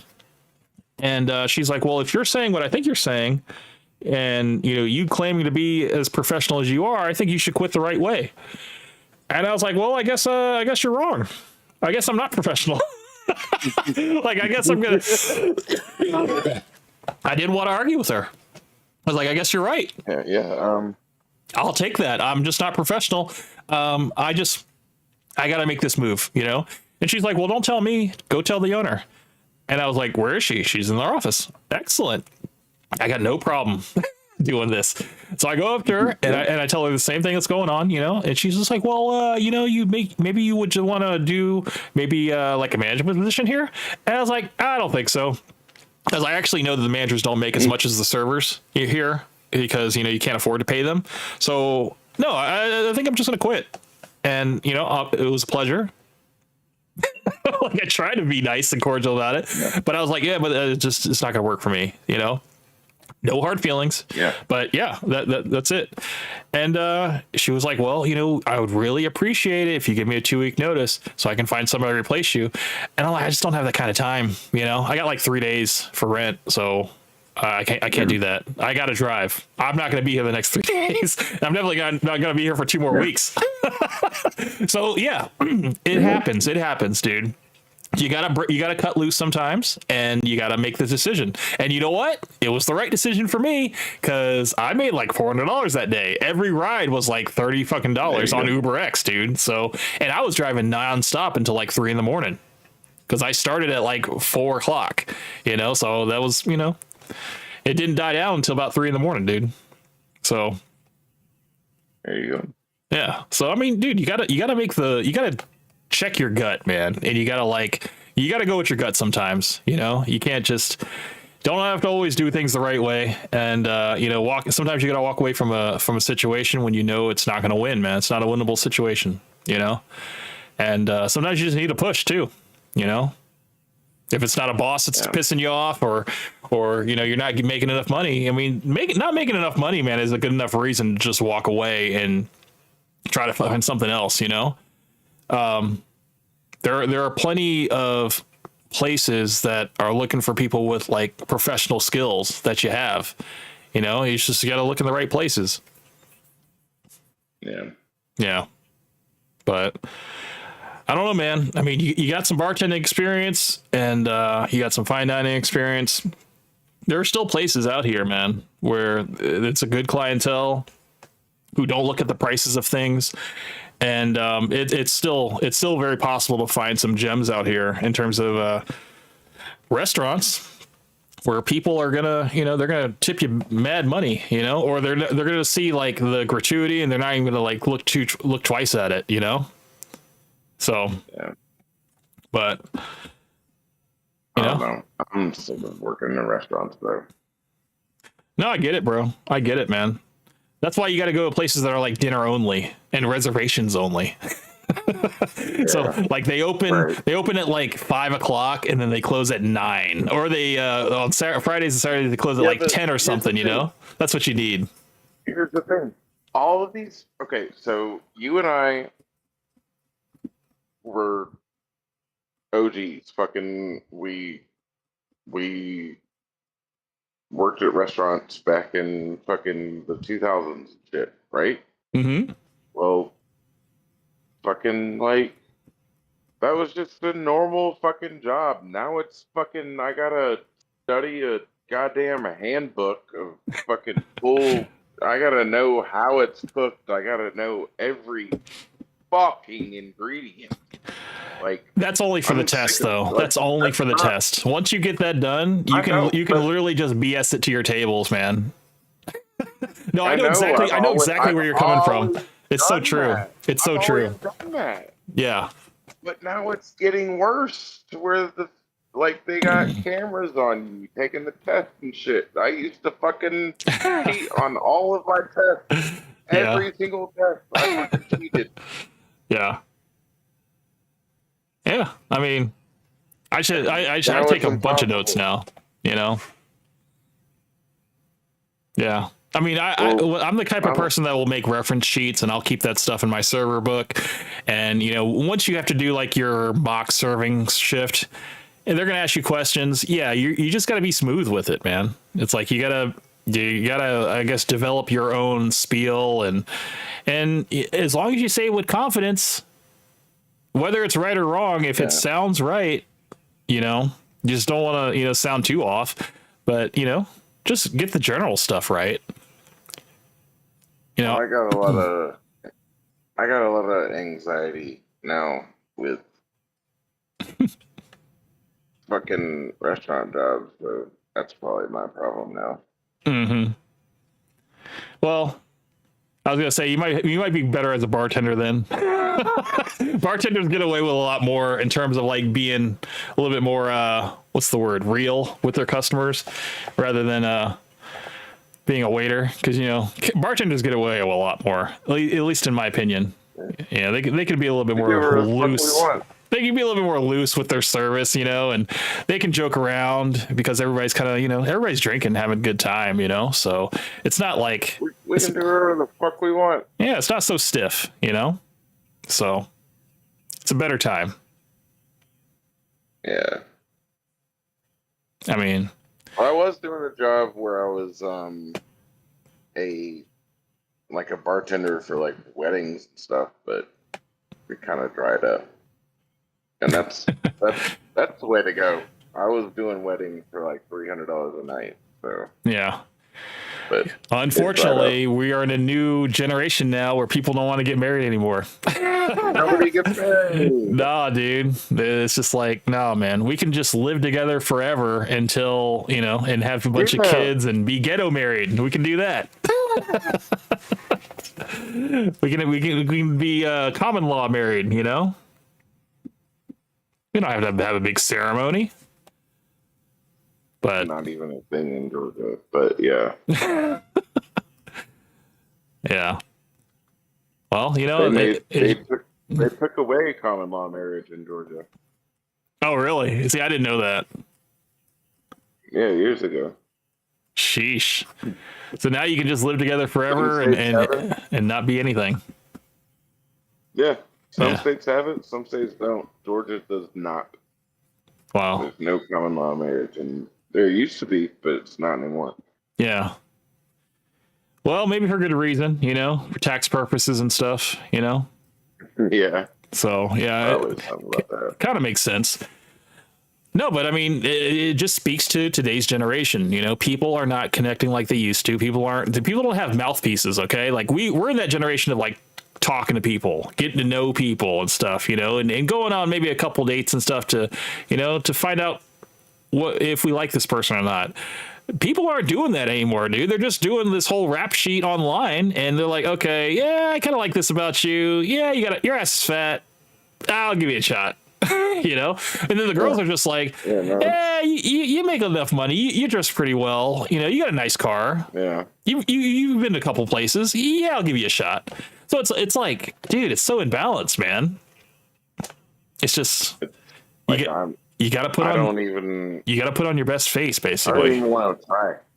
I don't even want to try. Yeah.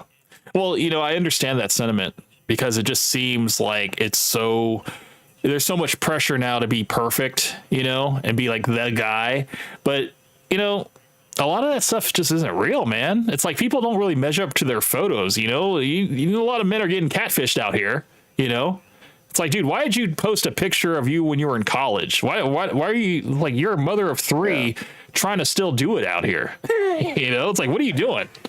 But that's kind of a reality. You know, people are now posting on their dating profiles. Women are being real, man. They're just like, I got 2 kids. My rent is $2,100. My electric bill is so and so. You gotta come with that. You gotta basically be able to cover this, okay? Like I'm just laying it all out. You know, I'm not being Jesus Christ. I'm not sugarcoating anything, okay? This is what you are buying into if you want to get with me. And the woman is she just looks like a total mom, dude. Like nothing crazy, just a mom. You know? I'm just like, what are you doing? Like, you are handcuffing yourself. Not like it's not like a showcase showbiz. Well, I mean, you said you have the feeling that you like I don't want to try anymore. Well, women don't want to even put effort anymore. They just want to like, look, I'm going to be honest, and hopefully somebody's going to take it. That's just like that's the mindset. That's the mindset.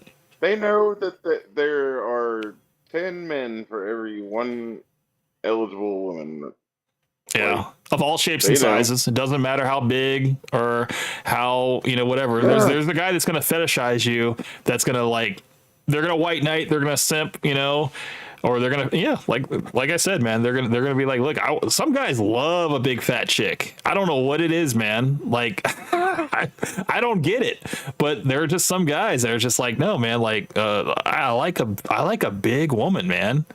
And I'm like, I don't know, man. For me, it's just a no-go, dude. Absolutely not. Yeah, you got to have standards, bro. You got to. And but people are just like, well, what about her as a person? One time. I tried one time. Didn't work. Well, there you go. You can at least say, look, man, I tried it and it wasn't for me. I know what I like. I know what I like, but you at least tried it. So she really liked me, and I was like, okay, well, it just.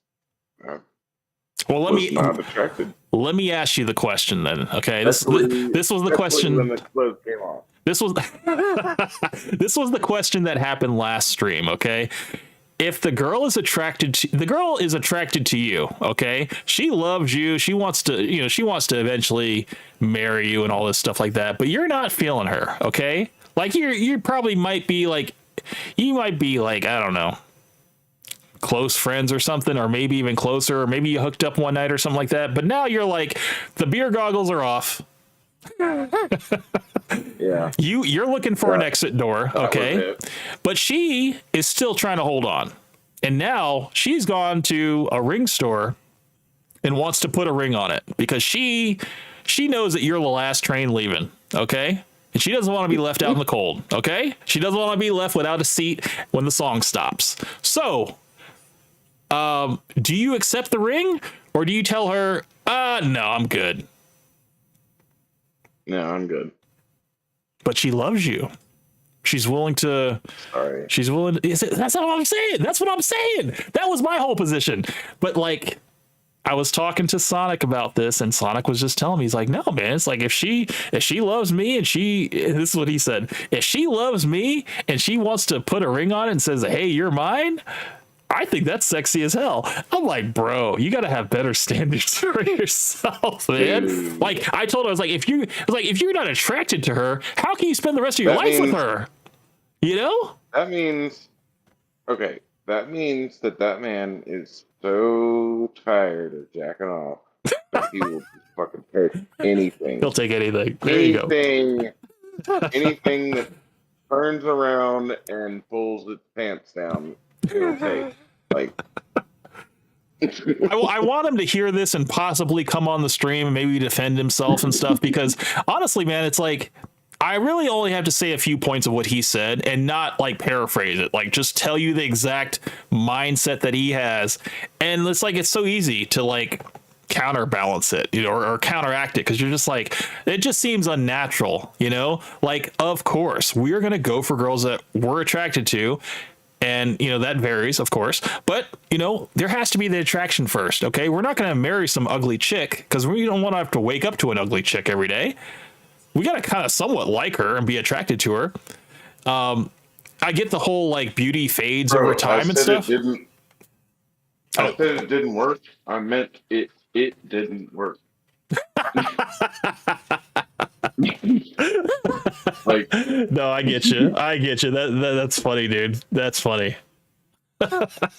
No, I think it's you know what it is? I think it's just that people are now in this like equality type mindset that we need to not judge people by how they look, but by their character. Okay. Like we have to act like we're blind, and because when you're a blind man, every woman's a 10, right?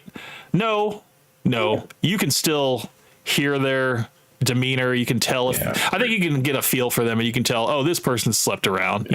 Nobody wants a whore, nobody wants a slut, maybe for one night, but not for a long-term relationship.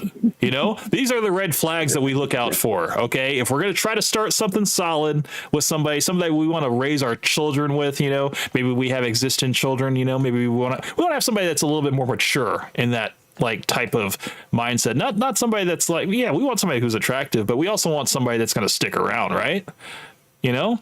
Yeah. You definitely don't want to have a girl that has an OnlyFans page. That's a no-go zone. But there's a lot of men that are okay with it. There are a lot of men that are okay with it, dude. Not me. No, that's a red flag, bro. That's like a no-go. You know? One of my favorite radio show hosts, he said, "Man, I had trouble fucking sharing when I was a kid. I think I'm a fucking share now? The fuck you talking? What?" That's true. And you know what? The digital footprint is forever. So it doesn't matter if like, no, I'm a changed person. Riley Reid. You know? Riley Reid can't even get her shit fucking. She wants to scrub her shit from the internet, and Oh, good luck. they're like, "Nah, bro. Good nah, luck. bro. You fucking signed a contract." There's always going to be that website that's like sourcing all of the videos, whatever, in some foreign land that's just like doesn't operate under the U.S. law and all that stuff. And yeah, all that stuff's gonna be hosted forever. So it's like, you know, once it's on the internet and people are making copies of it and stuff and re-uploading it and stuff. I mean, come on, dude. It's just, you can't get it all. It's not possible. I noticed that a lot with, you know, people in that industry. Like once they get out of it and they try to transition to something else, it never works.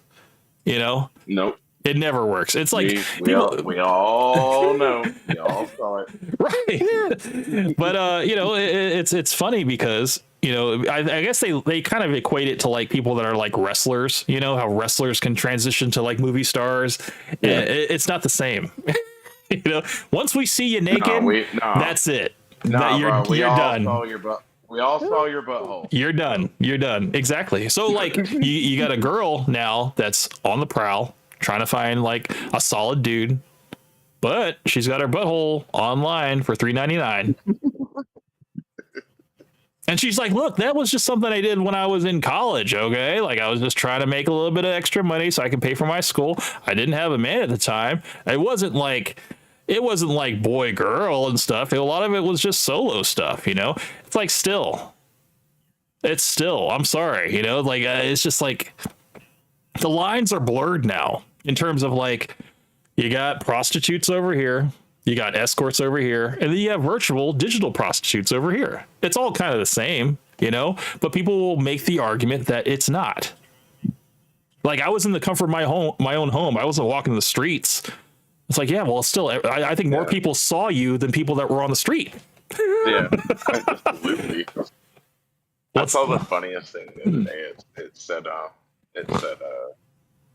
on, I'm trying to think about it. It said, oh, there's this dude, and he like was talking to this girl, like she casually brought up that she has OnlyFans or whatever, and then like you can tell that he like completely pivots at that point, and he's like not trying to hang out anymore. And she's like, "What's up? I thought we were cool, and like I thought we were gonna, you know, we're gonna go to dinner tonight, whatever." And he was like, "Well, now that I know that I can see your butthole for $6.99, I don't have to fucking buy dinner now." Exactly, man. Make the smart choice, you know? Sometimes it just takes that curiosity, man. It's like, look, if you know, not saying that I'd ever done this, whatever, but like, yeah, if it's possible to see a girl naked, what's the point of pursuing her? You know? Yeah. It's like, why? I don't know. It's like that's kind of like the ultimate, I guess, prize at the end of the effort and stuff that we put forward, you know. And if it's already out there. And especially it's just like you can get it for $4.99 a month. Right. That's better than a $249 check at dinner. Yeah. It's, you know, because we're men, we are like cost benefit. You know, we think about that all the time, you know, and we're like, look, we can make a smart decision here. We can still get what we want. And we don't have to go through all the trouble now. So that's another thing. That's another thing. These girls, they're actually making it a lot easier for us to really like have that discernment. You know, we're like, okay, well, we know that you're not a solid choice now because you've already kind of X'd yourself out. You know. Yeah. But there's some guys there that we call them blue pill simps. Okay, these are the guys that don't care. They're willing to take whatever. You know. Blue pill is the. Well, Yeah, I don't know the. I guess you would you equate them to like beta males, you know, males that are like they're not like confident, you know, they're willing to just take whatever they can get. They are very what's the word, passive. They're also, you know, kind of like they'll let people walk all over them, take advantage of them, you know. Take them, have them, you know, go on a dinner date and then like not have anything at the end, you know, just be like, okay, we're just friends, you know, like that was just a friendly dinner. And they're like, okay, yeah, so we're just friends now. And they just have like a bunch of friends that are girls, but like none of them, they don't sleep with any of them, you know? That would be like the definition of like a beta, you know? Because, I mean, he's having to change his behavior or modify his behavior or shield his true, you know, intentions just so they can get the attention of a female that, you know, it's not like. Well, I know what alpha and beta is. I just didn't know that you call it fucking red pill. Well, you know, red pill has kind of gone a little extreme now because there's different factions now of red pill that, you know, you got people that are like MGTOW, men going on their own way. You got people that are like black pill that are just like fuck all women, you know, like just go this world alone, man. Like we come in this world alone, you die alone, kind of shit. And then yeah, and then you got the red pill. They're just like, no, we don't have to be loyal to these hoes. We can play their game too. We can just have a whole harem of women and not marry any of them, you know? So I don't know. Like, I think the red pill path is bad because you will eventually catch a disease or get a girl pregnant or get multiple girls pregnant or get multiple diseases. So well, I can't do that. Yeah. I'll snip. I mean, you could still get a disease. You could still get a disease though, easily. Oh yeah. So I mean, yeah. But like I said, man, it's like that's why you got to communicate with these women. You got to vet properly. You got to really find out about them and find out the ones that are worth investing in. You know, if you don't take that time, you'll never know. You know, if you're just going off of looks, yeah, that's going to get you, you know, in the bedroom maybe, but it's not going to get you the relationship you're looking for.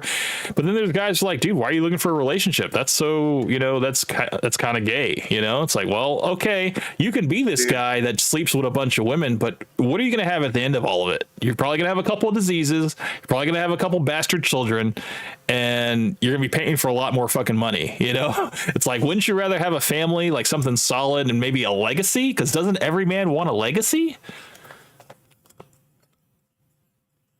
Well, I don't know how you feel about this, but I think it's funny you say that.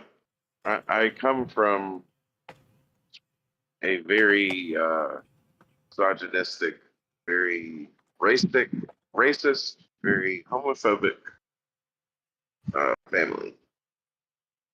So that you said that is funny. Wait, what did I say? You just said that, oh, that's gay to have a relationship, and it's like it's so ridiculous what certain old school men consider, like, oh, it's gay, like everything's fucking gay, and it's. Well, no, I was speaking from the red pill's perspective. It's not my perspective. I think the red pill is kind of like it's bad for men. I think it's bad for men to like not have strong male figures in their lives, like their fathers or, you know, anybody that could step into that role. So then they go searching online for like some online daddies, you know, to basically show them the right way. And a lot of people are just getting taken for their money, bro. You know, they're like, buy my course, man. I'll show you how to be a man and how to get your body on point and how to get all the women you want to sleep with and stuff like that and be confident and everything. Yeah. It's like, I think everybody's just trying to make money, bro. Everybody's trying to hustle. And it's like, it's like, you can't go online looking for a daddy, bro. You gotta read and you have to like look to your elders, man, people that are in situations that you want to be in. Like if you want to be married, which a lot of the thing is demonized now. They're like, dude, don't get married in the West. It's not fucking worth it, you know? But it's like, no, if you have good people around you that are in successful marriages, you know, and that's what you want to be, then yeah, it's like, you need to surround yourself with people that are in success. If you surround your people that are successful, you'll be successful too. But if you hang out with a bunch of people that are just like trying to womanize, then yeah, you'll be a womanizer too. And you know what? Maybe it works for you. But then at the same time, at the end of the day, you need to ask yourself, you know, what am I gaining for sleeping with countless amounts of women, you know? Yeah, so I got this crazy I have this crazy notch count, you know? I got like I don't know, I maybe have like I don't know, just maybe some curable diseases. You know, all I gotta do is take a shot or a pill and I'm back on the market. You know, nothing too serious. And then, you know, now they got this T app that everybody's talking about. T is basically an online app for women only to talk about the men that they've dated. And it's kind of blowing up right now. A lot of people are talking about it because it's I already hate it. It's basically like a doxing app. You know, women are basically gathering around, talking, I already hate it. posting pictures about the men, and men have no recourse whatsoever. Like it's like men aren't allowed to join the website, even if they identify as a woman. You know, they tried that. But no, it's like you got to take a selfie and everything like that for them to verify that you're a woman. And then you can get on this T app and just talk shit about men that you've dated. And then it's kind of like that site that they had. I never was on it, but I've heard about it through other people that are we dating the same guy? I think that was like a Facebook group or something like that. It's very similar to like what the T app is. And yeah, dude, it's like it's kind of women are just coming to this thing and just they're kind of out telling on themselves a little bit because they're like, yeah, he you know, this guy was he treated me really nice in the beginning, but then he ended up, you know, ditching me after he got some sex and stuff. And it's just like, it's a lot of the same shit. You know, it's like, well, you gave it up too fast. You know, you gave it up on the first night and that was it. Yeah. On that same note, and I completely understand why they're doing this. But I don't know if you saw, but Uber and Lyft are allowing women to request only women drivers. So I just lost a bunch of money. Holy shit. I just lost a bunch of money. I didn't know that. Did you see that? I knew when I was driving Uber that they were having comfort rides, or they were starting to implement that to where, like, you know, if you wanted to, I guess, have a quiet driver, someone who doesn't talk to you. Yeah. But not this like gendered thing. That's crazy. Yeah, no, all black rides will tell you, you know, like I want it cold and I want it quiet and shit like that. But like just last week, Wait, hold on. Let me stop you. You said black rides. Are you talking about Uber Black, or are you talking about just black rides in general? I just wanted. I need clarification because the way it sounded, you're like, dude, all black people just want the air on, bro. I was like, whoa. I need clarification for the people in the chat because I don't want them to come for you. I mean, you already told us about your roots and everything, so that's why I don't know. You know, I want to clear the air a little bit. So, okay, get some clarification. No. Uber Black rides will tell you, you know, they want it to be cold and they want it'll say quiet preferred and shit like that. But like, I fucking forgot what we were saying. Shit. I mean, you were basically saying that they were now implementing if a woman wants a female driver. Yeah. Women, fucking yeah. I guess it's a safety thing, right? They feel like they're safer with a woman. I completely understand. I have 2 daughters.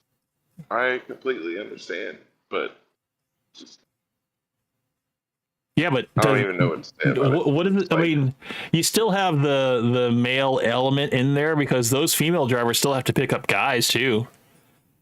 So are those women drivers selecting to only pick up female drivers or female riders? I'm sorry. No. Riders have the option to only get women drivers. But they have to be women. Like I'm saying the women riders have to be women to be able to have that option. Yes. So women, if they feel unsafe in a man's car, they can order an Uber and they can click a little button that says, I only want a woman to drive me. That means what I'm saying is I just lost some money. They got to balance that out. They got to balance it out. They got to have it where men can have that option to only have male drivers. Yeah, right? Like, what? Yeah. I've always, hey. They got to balance it out, bro. This, like, they got to. I've always said, why is there BET, there Black Entertainment Television? Like, can we have WPT? Like, we'd get in trouble for having WPT. We'd get in big trouble. Well, everything else is white entertainment, okay? Blacks have to have that one channel. No, it's white on everything else, bro. Yeah, when somebody says that, I'm like, oh, actually, we do have WT. It's called CNN or Lifetime, whatever. I don't know. Right. Lifetime. I think a comedian, he said UPN it stood for you pick an N-word. Which I was like, that was years and years ago. I can't remember the comic that said that, but I was like, damn, that's funny. Because it's true. It was a lot of black programming on UPN. Back in the days of television, all you young rascals out there that don't watch television. Have you ever heard of what MARTA stands for? Moving Africans Rapidly Through Atlanta. That's literally what I've heard, but I know it's different. I know it's like Metro Atlanta. No, that's exactly what I was going to say. Because it's true, okay? All right, we're not racist. We're just speaking the truth over here, okay? Don't cancel me. Just cancel. Don't cancel me, man. I'm just talking the truth, all right? Lived in Atlanta pretty much my whole life, okay? And I can count on one hand how many white people I've seen on MARTA when it's not a baseball game, when it's not a concert, a Taylor Swift concert. Yeah, Taylor Swift. You have to clarify, not Beyonce. Oh no. Yeah. They know. That's why I said it. But for those in the back.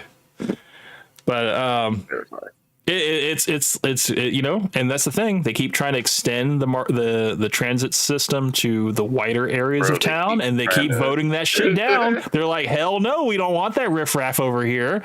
We want them to have cars. We want them to be civilized and have cars and drive 30 miles to get to our Walmarts. All right, a little bit of MARTA history. Cobb County, and I think Cherokee, and what's the other county? There's another county. They rejected it at first, so that's what our MARTA.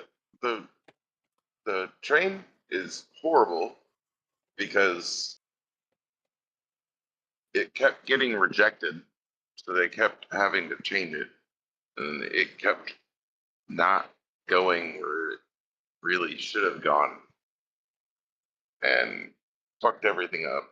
And then in like the 2000s, Cobb and Cherokee and everything like approved it, and then it didn't have room. It's just all been. I've been here 23 years. And I know every year they vote on it. They vote on it. I've been here for 30 years, and it's just always been a cluster butt. Like, yeah. The thing is, it's only in the South where you have people that are like, no, I don't want mass transit throughout the entire state of Georgia. I don't want that. I want to keep my town white.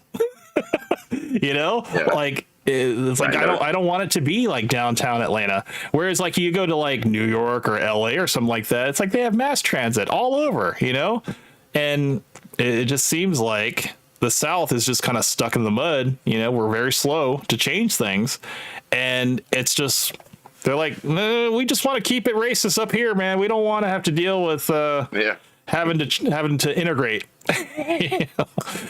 So that's the South for you. That's the South, man. And it's not very proud of it, but it's our home, and it's what we gotta. This is what we gotta deal with. I just found out that Forsyth County was real bad, like real bad on the racist. I don't know, man. I've always just kind of driven through Forsyth. I've never had to like stop there for anything. So yeah, Google Forsyth County and like racist history and shit. It's pretty bad. Oh, I mean, there's certain parts of Georgia you go to, you feel like you've stepped in a freaking time machine. Like it's the fucking 50s and shit. Like I remember I was doing an Uber Eats and I was dropping off on Jim Crow Road, and I was terrified. Ooh. I was terrified. I was like, Jim Crow Road? What? I remember I rolled up all my windows. That cannot still be a thing. What? Look it up, man. It's still there. Jim Crow Road, somewhere in Georgia. And yeah, it's a real place. And I remember I dropped off the Uber Eats on the dude's house. And yeah, man, I didn't even go in the driveway. I was like, I'm going to park on the street. That way I can get away quickly. And because I'm not trying to get strung up out here. Okay. I'm too dark. I'm too dark. You always have to have a getaway plan. Yeah. Absolutely, man. I'm being a professional about it. Okay. You're light skinned, but that's still too dark for up there. You're right. Exactly. They're gonna think I'm some Mexican like trying to steal their plants off their porch or something like that. Like, dude, I'm just trying to give you some food that you ordered, man. Like, sheesh. But yeah, I mean, I've been all over, and like I said, dude, there's a lot of country places in Georgia, especially if like south of Athens and stuff. And it just seems like time has stopped, man. And it's just a bunch of white people, but like time has stopped. And it's like people are just, they're like, you're not from around here. I'm like, well, I'm just trying to get gas. I'm just passing through, It's like, it's funny how like people are just like, they're blatant about it, like they're still like openly racist, but they're still nice about it. They're like, I can tell you're not from around here. I was like, yeah, because I don't talk like you. So question, how much and what type of racism do you experience? Because let me just, so you're Blackanese, but yeah, like you just said, it's funny you just said it. You look Mexican with Asian eyes. Well, I look Mexican to the untrained eye, to the uncultured eye. Okay, somebody that's never left their doorstop. Yeah, I look Mexican. Okay. As soon as I start talking, or as soon as they look up at me and they realize I'm like 6'5", whatever, they're like, "Yeah, you're the tallest Mexican I've ever seen." But the thing is, the kind of racism I get is kind of friendly in a way. it's just like, I can't really figure out what you are. I'm like, oh, you can't figure out how to hate. You can't figure out how to hate me. Which way to hate? Yeah, exactly. You don't know which way to hate me. Basically. Yeah, I mean, the thing is, people are just like, I can't. People are more confused when they see me because I do speak, pretty good, and perfect English. And people will say, they're like, they're just confused because they're like, I'm not used to, landscapers talking with such. What is this? With such verbiage. Yeah. It kind of throws people for a loop, because they're like, okay, so you look like a Mexican, but you have a black name, but you speak like one of my sons. So, like, what do I do? And I'm like, well, yeah. I am Blasian, so yeah, I am my kind of my own thing. I'm a mixed mutt, whatever you want to call it. But I grew up in North Georgia. I went to a couple nice schools and stuff. I had I didn't just have white friends. Okay, I had like everybody was my friend. And I just happened to just develop a speech pattern that doesn't really conform to the Southern dialect. I realize that it's more polite, that women respond better when you call them miss rather than lady or ma'am. Everybody says ma'am out here. I'm just like, don't do that.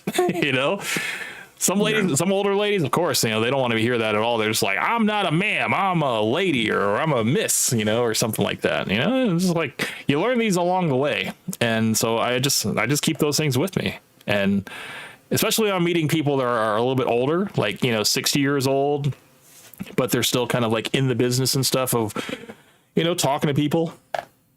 I spoke to a woman that was I want to say she's probably from like Russia, or she's like Eastern European, but she's like in her 60s and stuff, and she's just known to be very hypercritical about people, and she's only had like 4 or 5 days to kind of be around me and see how I am, and she stopped me and she's like, you are a very polite young man, and it's very refreshing to see.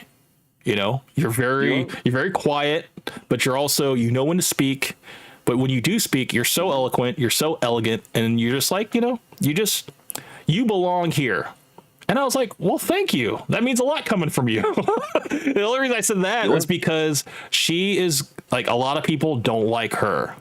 And I guess she's just hypercritical about everybody. But like, somehow I got like the stamp of approval from her. So I'm just like, I guess I'm going to be all right. But like I said, man, it's like I can turn it off and I can be, casual, and I can also be very professional as well.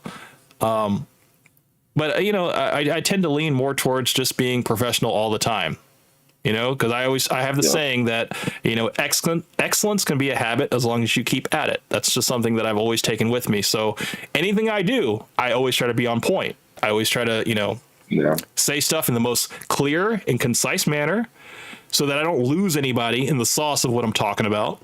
And I want to be able to, convey complex ideas or perspectives to people in a simplified way, where they're like, okay, like I try to be down to earth. I don't try to lose people, and I think it takes a lot of, I think it takes a lot of intelligence to get stuff clarified, to have that type of clarity. It really does.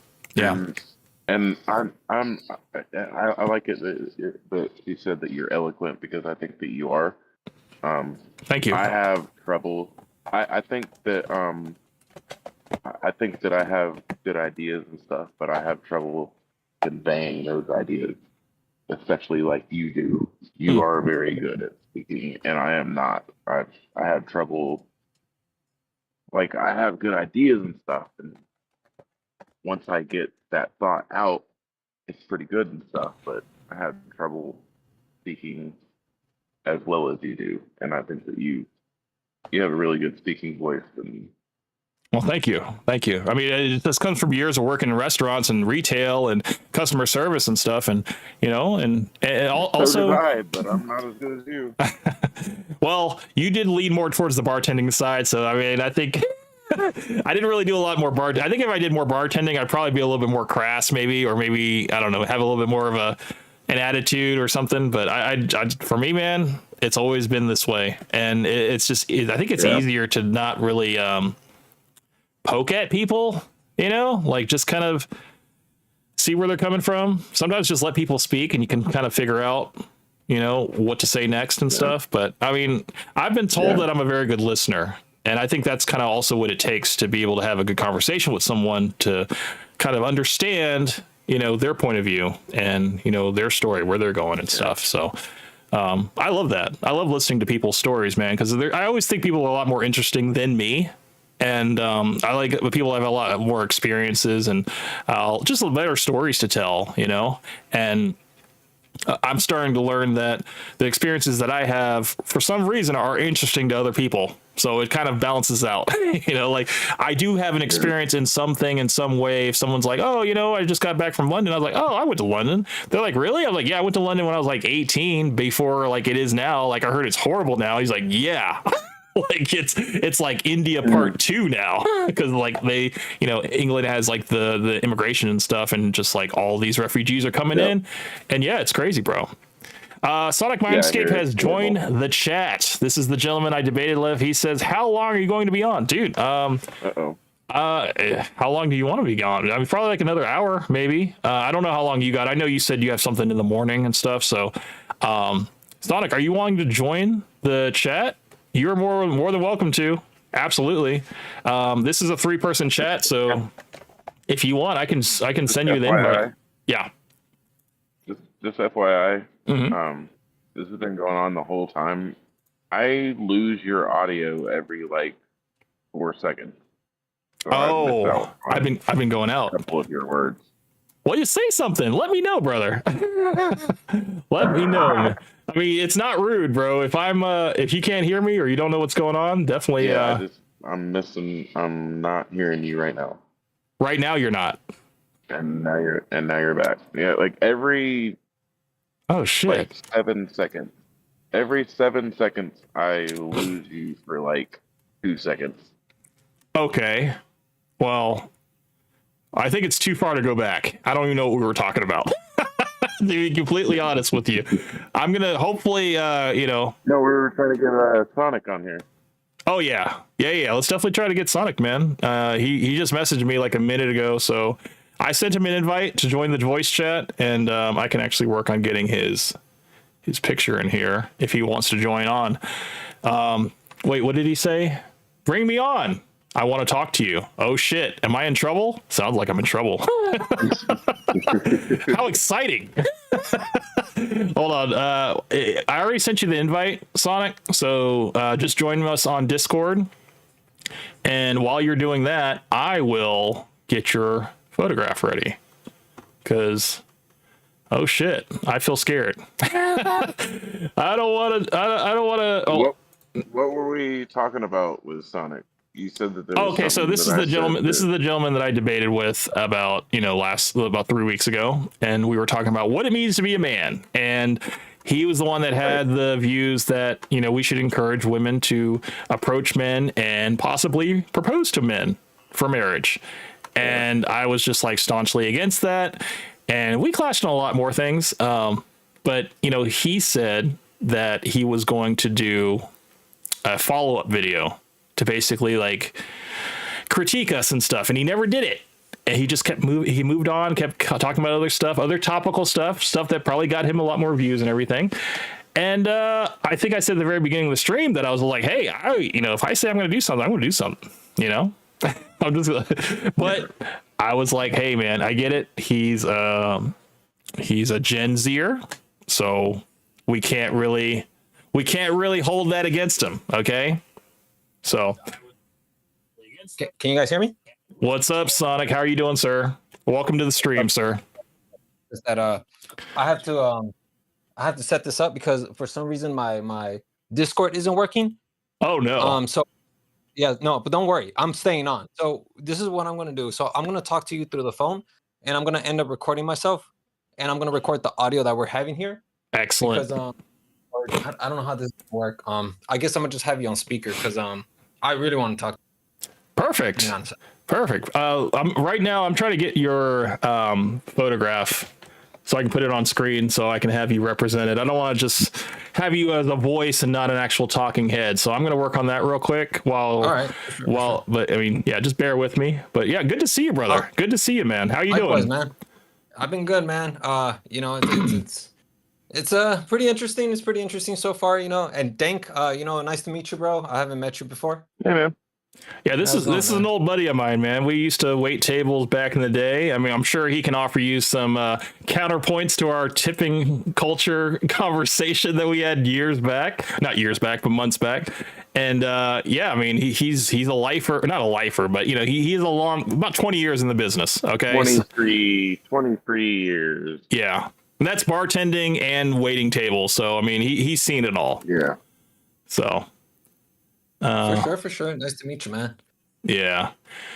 So yeah, and we had Taking Souls for free earlier on this. He wanted to jump in, right at the start of it. So yeah, we were just chopping up, man, having a little chill stream, man. Nothing too contentious, just kind of catching up because I was off for 3 weeks. It's about to get a little spicy right now. Because, it's gonna get spicy right now because the way I like to watch your live streams is that I see your live. but I don't just watch you like at the beginning. I like to just like start from the beginning. And I Uh-huh. heard what you said about me at the beginning, and I was like, you know what, man, I'm gonna confront him because I don't want to make a video on this. I would rather just have him because Aw, I you- believe in like you defending yourself in front of me. So we're gonna Excellent. do that right now. Okay, We're gonna do that right that now. sounds great. Hold on, let me get your photo. Dude, this is great. This is unexpected. This is like a gift, okay? So I appreciate this gift right now. Okay? I want you to understand that I'm smiling from ear to ear. And yeah, man, this is something that it's unexpected, man. This is a treat. Okay? So anytime we have a debate or even if we just have a regular conversation, I appreciate Sonic. So thank you so much for gracing us with your presence. I'm gonna start Yeah, with you're that. welcome. You're welcome. Just start out nice, nice and easy, because I know it's gonna probably get contentious. So, give me 1 second. I have like 30 more seconds to get your picture on screen. It's gonna be your icon for Discord. I'm using my old icon from long time ago, back when I was a 40-year-old gamer with kids and a wife. So I'm using my picture that doesn't have my gray hairs. there you go. A couple years ago. You're catfishing all of us right now, so that's fine. Yeah, I mean, I have gray hairs now. So well, you didn't have to let the audience know that. There might be, a potential in the audience that's just, ninja watching us right now that probably was liking the tone of your voice until you said you had gray hairs, man. Come on now. Where was it? Oh, it's gonna be under quick. Yeah, there so you I are, have to Sonic. go get some just for men tomorrow. That's it. I mean, just do it. Just whenever you got time, bro. That's all. Yeah, I got it. That's fine. I'm on it. All right, Sonic, you are on the screen now. It's kind of a what's it called? A struggle stream. I didn't really do the whole talking heads thing, whatever. I just kind of just put our faces on there and just set it and forget it. So it's not as high quality as our past streams, but I'm just happy to be back, and I'm happy for the chat to be back with us. So So I want to hear his premise. Go ahead. yeah, you have the You guys- floor. You have the floor, Sonic. Okay. All right. All right, hang on. I just want to make sure that you can hear me because I want to like, if anything, I want to hear you. like, if I you can like hear you. respond to this in any time in the future, like I want to make sure I grab your sound bites because Oh, that's excellent. Excellent. Yes, please. Yeah, I'm going to definitely be parsing out my words and making sure that I don't use any double entendres or anything that could be clipped out of context, So, but please, you have the floor, sir. All right. So there's two things that I want to talk about. Okay. So first off, a lot of what I told you online last week, it is what I believe, but not to like the high degree to what I told you. Like obviously, like I was playing the heel and I wanted to entertain your audience.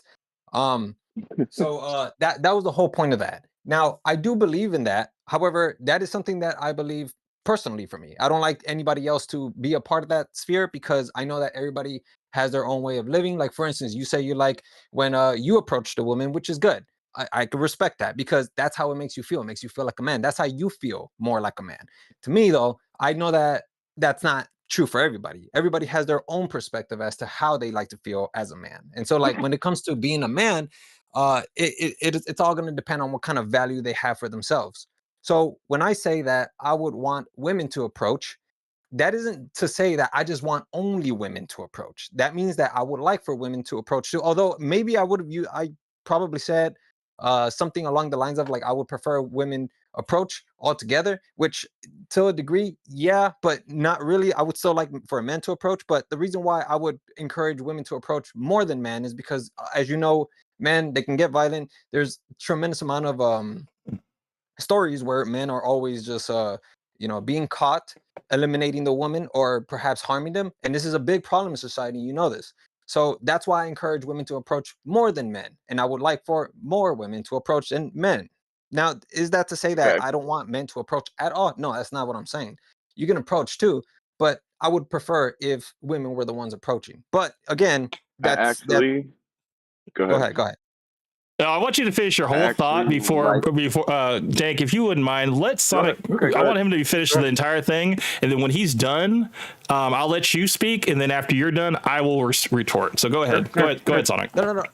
If he wants, no, because like he probably has an idea right now, and I don't want him to forget it. So if Okay. you want, go ahead and All right. yeah. I would rather if he just articulates No, it that way. I can. I appreciate what you're saying, And I think that, like we've been saying all night tonight, it's a different landscape. It's a different. It's just different now than it used to Yeah, be, than we're all used to.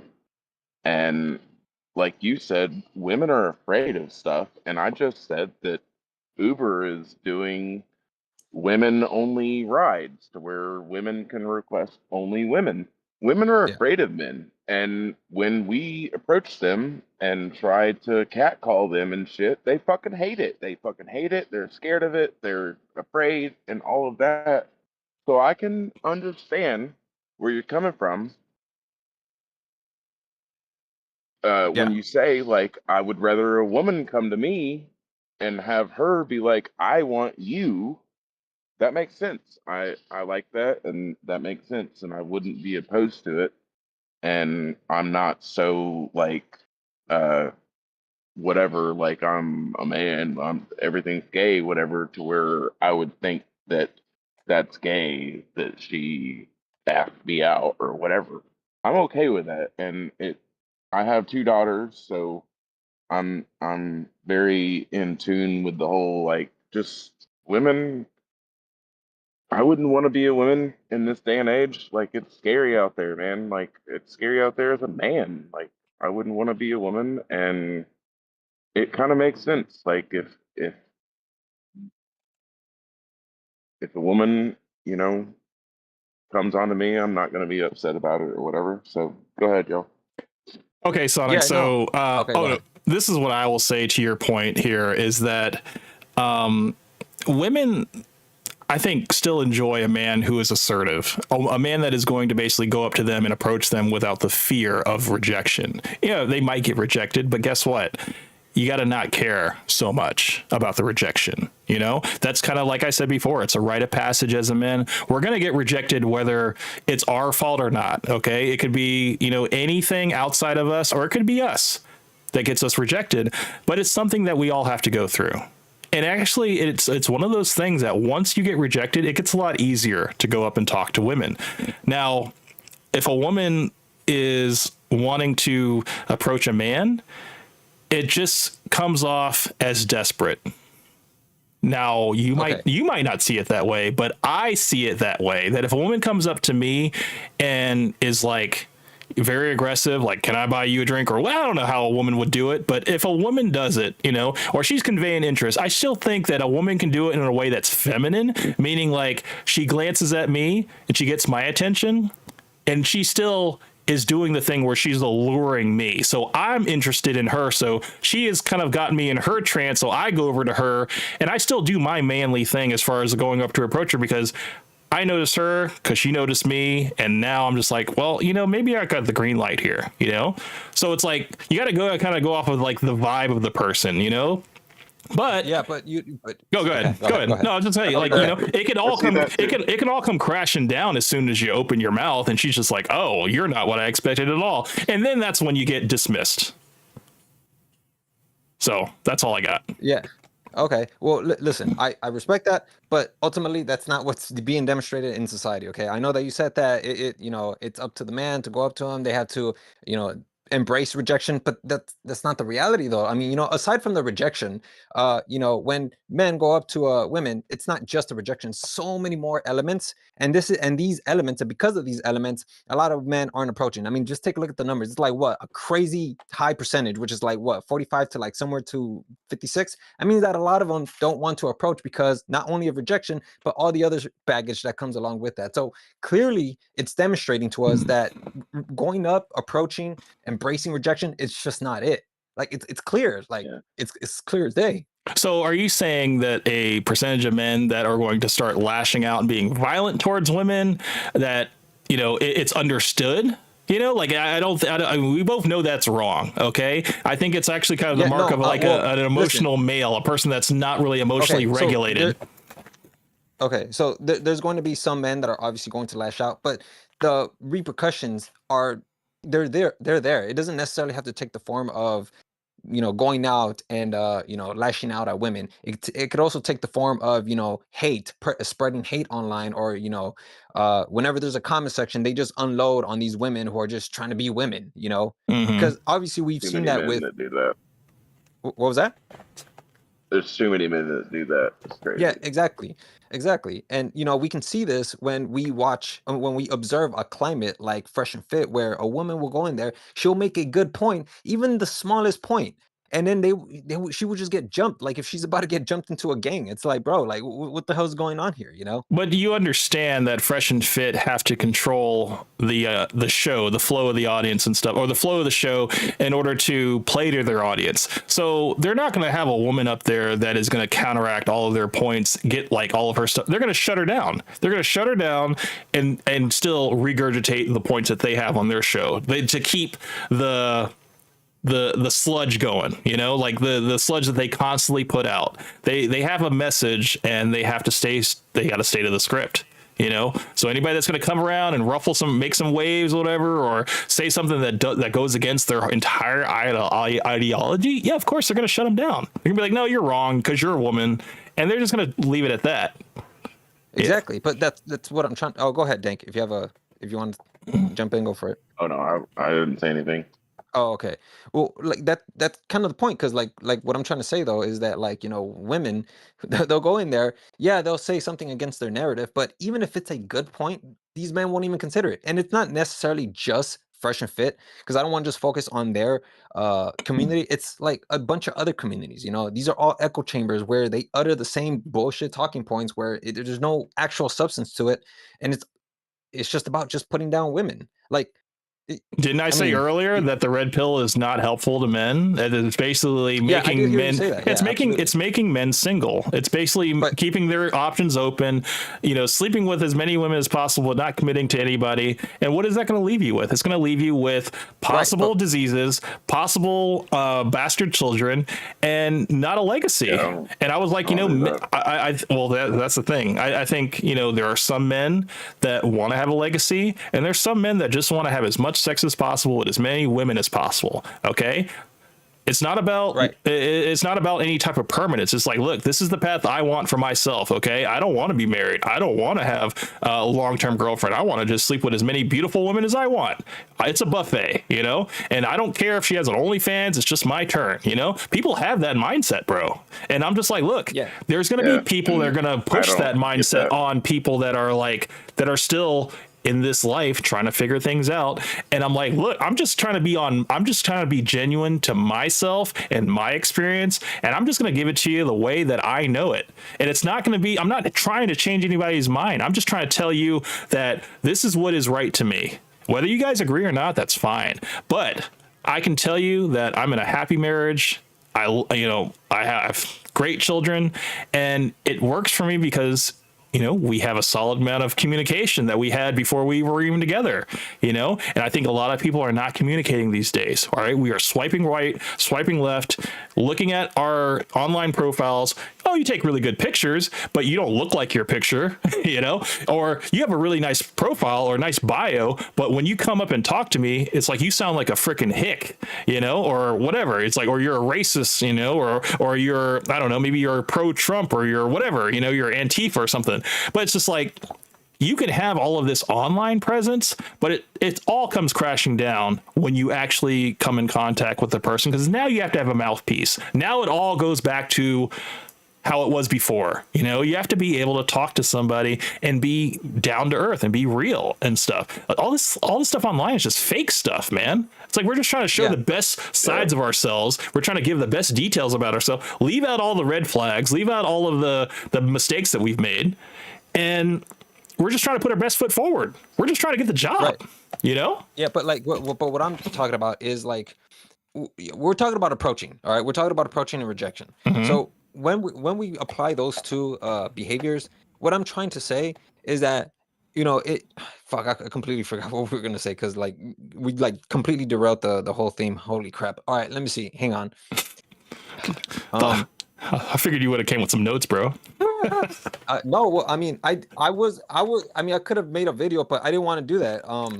Next time, I think that when approaching and rejecting. Yeah. Yeah, Hang on. there you go.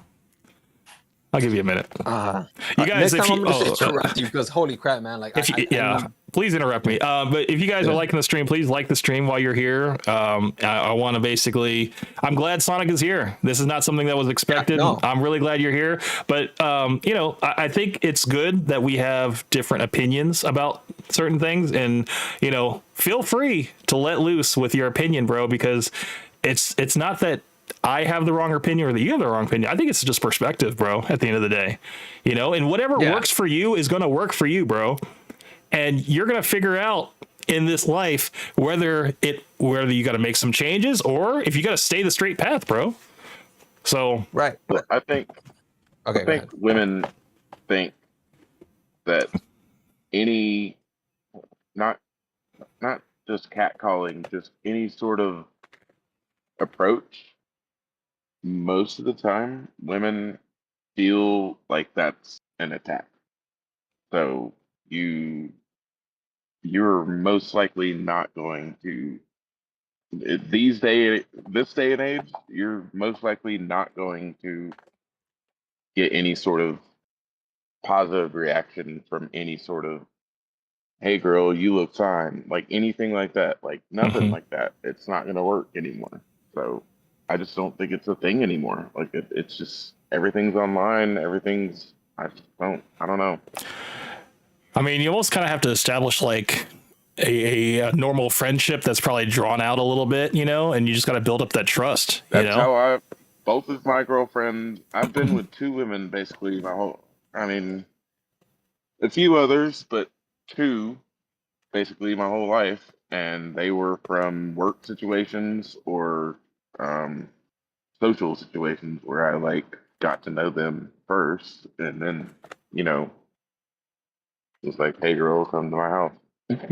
Well, Sonic wouldn't like that because that breaks up the friend group, doesn't it? No. Oh, yeah, it does. But listen, and then I was here's, just doing here's a little another thing that you callback, just said a little too. callback. Sorry. No, yeah, actually, no, that's good that you did that because like now there's something that I want to call back to what you said at the beginning. You said that like now I could be wrong because I don't remember because I wish I would have typed these notes down, but like I just needed to because I didn't want you to just hop off. I wanted to talk to you face to face. I 'Cause appreciate I that. don't like doing that. Like I don't like doing that. You know, talking behind that back or video shit. But what I'm trying to say though is that you said something along the lines of like that I've never talked to these women or I've never talked to women or never approached something like you said something to that effect. And I was thinking to myself, like, I thought I was pretty clear that, like, you know, I had women friends that I've talked to, women. You know, I don't have women friends now because we had to kick them all out. But like, Yeah. you made it sound like I don't talk No, to but- women, and it almost felt like you were trying to discredit me. No. Okay, so when you said you had to kick women out, remember what I said in our conversation? I was like, wait. So are you like the leader of this group, this friend group that basically like kicks women out? Are you like the leader, sergeant, staff sergeant? And I was being playful about it, but then you said, well, no, we have a woman actually that's a leader, and I was like, oh, well, that's your first problem right there. And I was just, dude, I was just having fun, bro. Just like you were having fun, I was having fun. You know, it wasn't like, well, I mean, it wasn't like an actual like dig at you. Okay. But the thing is, like, in order for us to get clarity on the whole, perspective and stuff, I need to know like what your perspective is about approaching women. Because so far I've only heard the opposite, that we should encourage women to approach, which I believe is unnatural. Yeah. So I just need to know that now, because honestly, I'm working off of that's all my I- notes. I'm working off my notes, That's all bro. I'm hearing. And I've shown 3 generations of women our debate, and they all say, "Oh yeah, he's not he might be gay possibly." Which I was just like, "No, he's not gay. He obviously he likes women and stuff, but I just think that he doesn't have the traditional mindset in terms of like the old way of just talking to a girl, getting to know her, and building a relationship into something more than just a friendship. Like you convey interest off the bat, but you're not like heavy with it. You're just like, oh, you got a really nice smile or whatever. You didn't say something that's like casual, but you're still like conveying interest, but you're not like coming hard and heavy with it. You know what I'm saying? Yeah. So Okay, I'm just like, cool. I don't think you do that. I don't think that's your approach at all. I do know that's something that I do, and there's a lot of things that my friends do that like it's just casual. It's not like it doesn't hinge on us being in a relationship. It's just me saying something nice. It's like investing. It's like saying something as in like an investment. You know, I want to at least get on the map of your mind that, yeah, I could be a potential, you know, boyfriend or suitor or whatever, you know, or whatever, long-term relationship. Just know that I find you attractive. Okay. And I just had to say it. Some men just got to say it. Some men are just like, no, I don't want to say it because it's an employee relationship and I don't want to get fired. Completely understandable. Okay. You could do it on off hours, you know, when you're probably hanging out at like a bar or something like that. And you happen to work together, but you're not working, you know, but you're just like, oh, you got a really nice smile, you know, but just leave it casual like that, you know? And then, All right. Okay. I'm just saying, do things really light. Interrupt me. Go ahead. I'm sorry. Okay. So to give you an idea as to like what do I mean that, okay, so I see oftentimes online that women want to approach. They're all like, I want to approach, but like, you know, I don't want to come off as desperate. I don't want to do this. I don't want to do that. And it's mostly like people online that are telling her like, oh, you're disgusting. Like you're desperate, all of this, whatever. The reason why I encourage that is because I see that there's women out there that want to make a move, but they can't make a move because, you know, society, you know, people like you, again, not trying to dig at you. No, I go ahead. understand Go that's ahead. your No, it's fine. generational perspective, but like what I'm trying to say though is that you know, there's people out there who say that you know, they want to approach, but the thing is that you know, that was a thing of the past where like women were never approaching, but now we see that women want to take the first initiative, the first approach. Why not encourage that? You know, instead of just having men approach, we can encourage that as well to have women approach. And then Sure, eventually, like, yeah, you know, sure. if we want to, because here's the thing, we all have moms, we all have sisters, grandmas, and all of that. And we can see that based off of the person who created the T app, he was afraid that his mom was going to end up with someone who was a criminal, which unfortunately she did, you know? So you Mhm. can see that even men are like worried about their own, you know, their daughters, their sons, their grandmas, all of that. They're afraid, you know? And so that's why I'm like, you know what, why don't we make it so then society could just approach, women could just approach men, you know, like encourage that more. You know, if you think that that's unnatural, that's fine. But based off of like what I've been doing, because I've been doing the research since the time that we did that debate, Mhm. it's not unnatural for that to happen. Now, because like we can compare this to peacocks, right? Like peacocks, obviously the male, their plumage is incredibly colorful, and they do that to show off, to kind of create this dance for the female peacock, right? Of course, Peahen. yeah. It is evidence in a lot of different animals and insects in the lot of kingdom. different animals. So yeah, Pheasants, cardinals. yeah, absolutely. Yeah, Several, we've seen several it. different animals. Yeah, it's typically the males that have the more floral patterns and colorful patterns and stuff like that, and the women are more like just And plain brown they're and trying grays to and stuff. So flat yes, this shit out. yes, Yeah.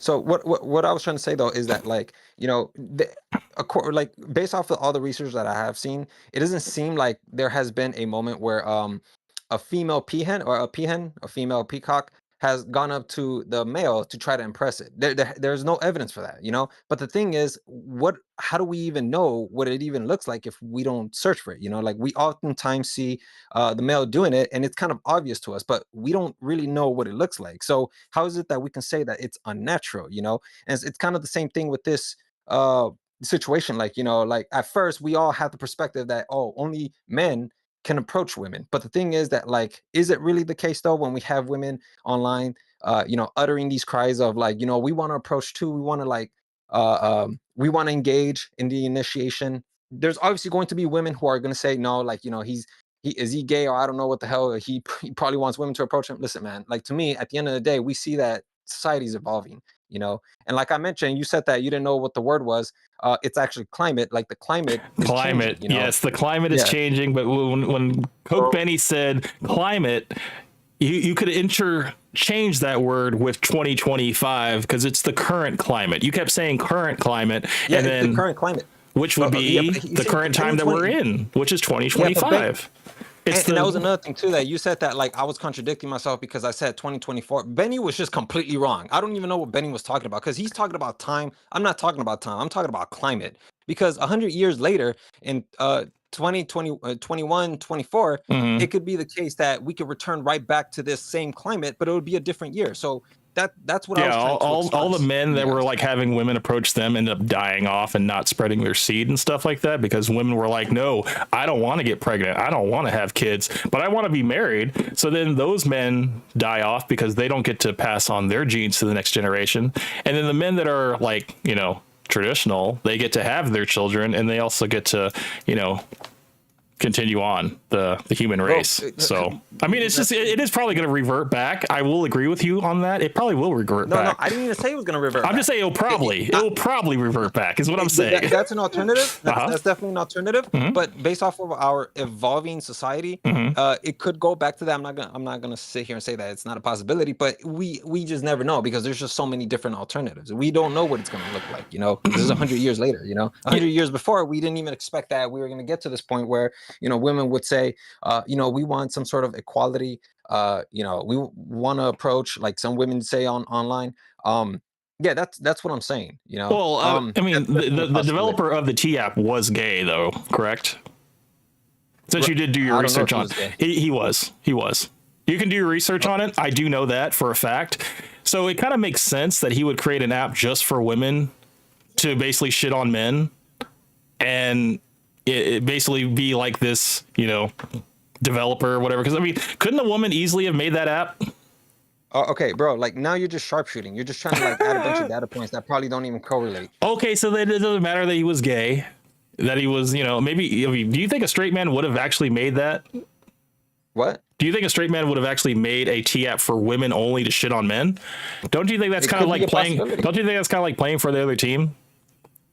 I don't know if I'm not gonna sit here and try to read a person's mind, but what I will say is that when it comes to like the motivation, which was clearly the intent behind the creation of that app, which was that he didn't want his mother or grandma, I don't know who it was, to go on a date with a criminal. I mean, the intention and the motivation is there, But it wasn't. It's not an original idea, though. I want you to recognize that. Okay, that was actually taken from something else that was a long time ago. It was actually predates the Facebook group I was talking about. The Are We Dating the Same Guy? It's the same concept, but there was also something even before that was basically a bunch of women coming together and talking shit about men, posting photos, whatever, and be like, stay away from this guy, So, I mean, and then men had no kind of recourse to really, come on and defend themselves. And I think that's kind of the big problem, right? Is that men are being outed online without their permission. And I mean, I don't know. I don't support that. Right. But like you're trying to, go ahead, Dink. No, it's the T app. It's the T app I was talking to you about. The app that was developed for women to basically talk about men that they've dated. They will post pictures and maybe even their dating profile, to just kind of like, hey, watch out for this guy. Basically, it's like it's rating with like green flags and red flags or something. What the fuck? Yeah, dude. It's the thing is, I've did very little research about it. Sonic did a whole video on it, but I do know that the developer of the app, yes, he did do that because his mother, I believe, was you already said it about the whole, she dated a criminal or whatever. Their app data just got leaked. Yes. 13 hours ago. Yeah, it was hacked, whatever. Because whatever. Of course it was hacked. So all of the profiles and everything, all the people that, put all this shit about men, whatever, they had their data leaked, maybe it's karma. I don't know. It's karma. Oh, I don't like this. For drama. David, welcome to the stream, sir. All the way from England. How you doing, sir? Good to see you. Camp is on fire. But anyway, Sonic, do you have any other points or contentions that you'd like to throw at me? Anything that I've said tonight or anything I said 3 weeks ago? It wasn't a week ago. It was like 3 weeks ago.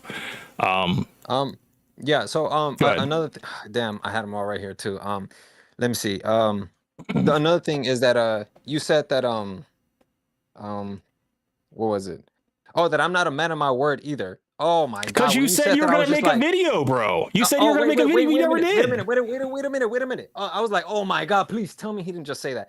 Okay, I said it twice. Actually, I said it twice. I respect the fact that you like to consider yourself a person who keeps their word or whatever. But you have to understand, man. Like I don't ever claim to be perfect in any way, and I'm still going to say that mistake where I didn't upload the video. I'm proud of that mistake. I'm gonna own it and I'm gonna embrace it, and that's my responsibility. Wait. How did it become a mistake? Do you just not feel like the points are strong enough to? Okay, go ahead. I'm sorry. I'm sorry. Explain it because obviously, like, I'm interrupting you now. I apologize. Yeah, no, you're good. You're good. Interrupt me if you have to. But like at the beginning, you were making it seem like, oh, he's not a person of his word, and I'm like, oh my god, like you don't understand. You don't understand the details. You're just jumping to conclusions, And you said that Like, I thought that he would be a man of his word. First off, you're putting yourself on this pedestal where you're making it seem like you're always going to be consistently hitting your mark every single time, 100% success rate. I'm not claiming that. Okay, this is what happened when I created that video. It became an hour-long video, right? Great. I love hour-long videos.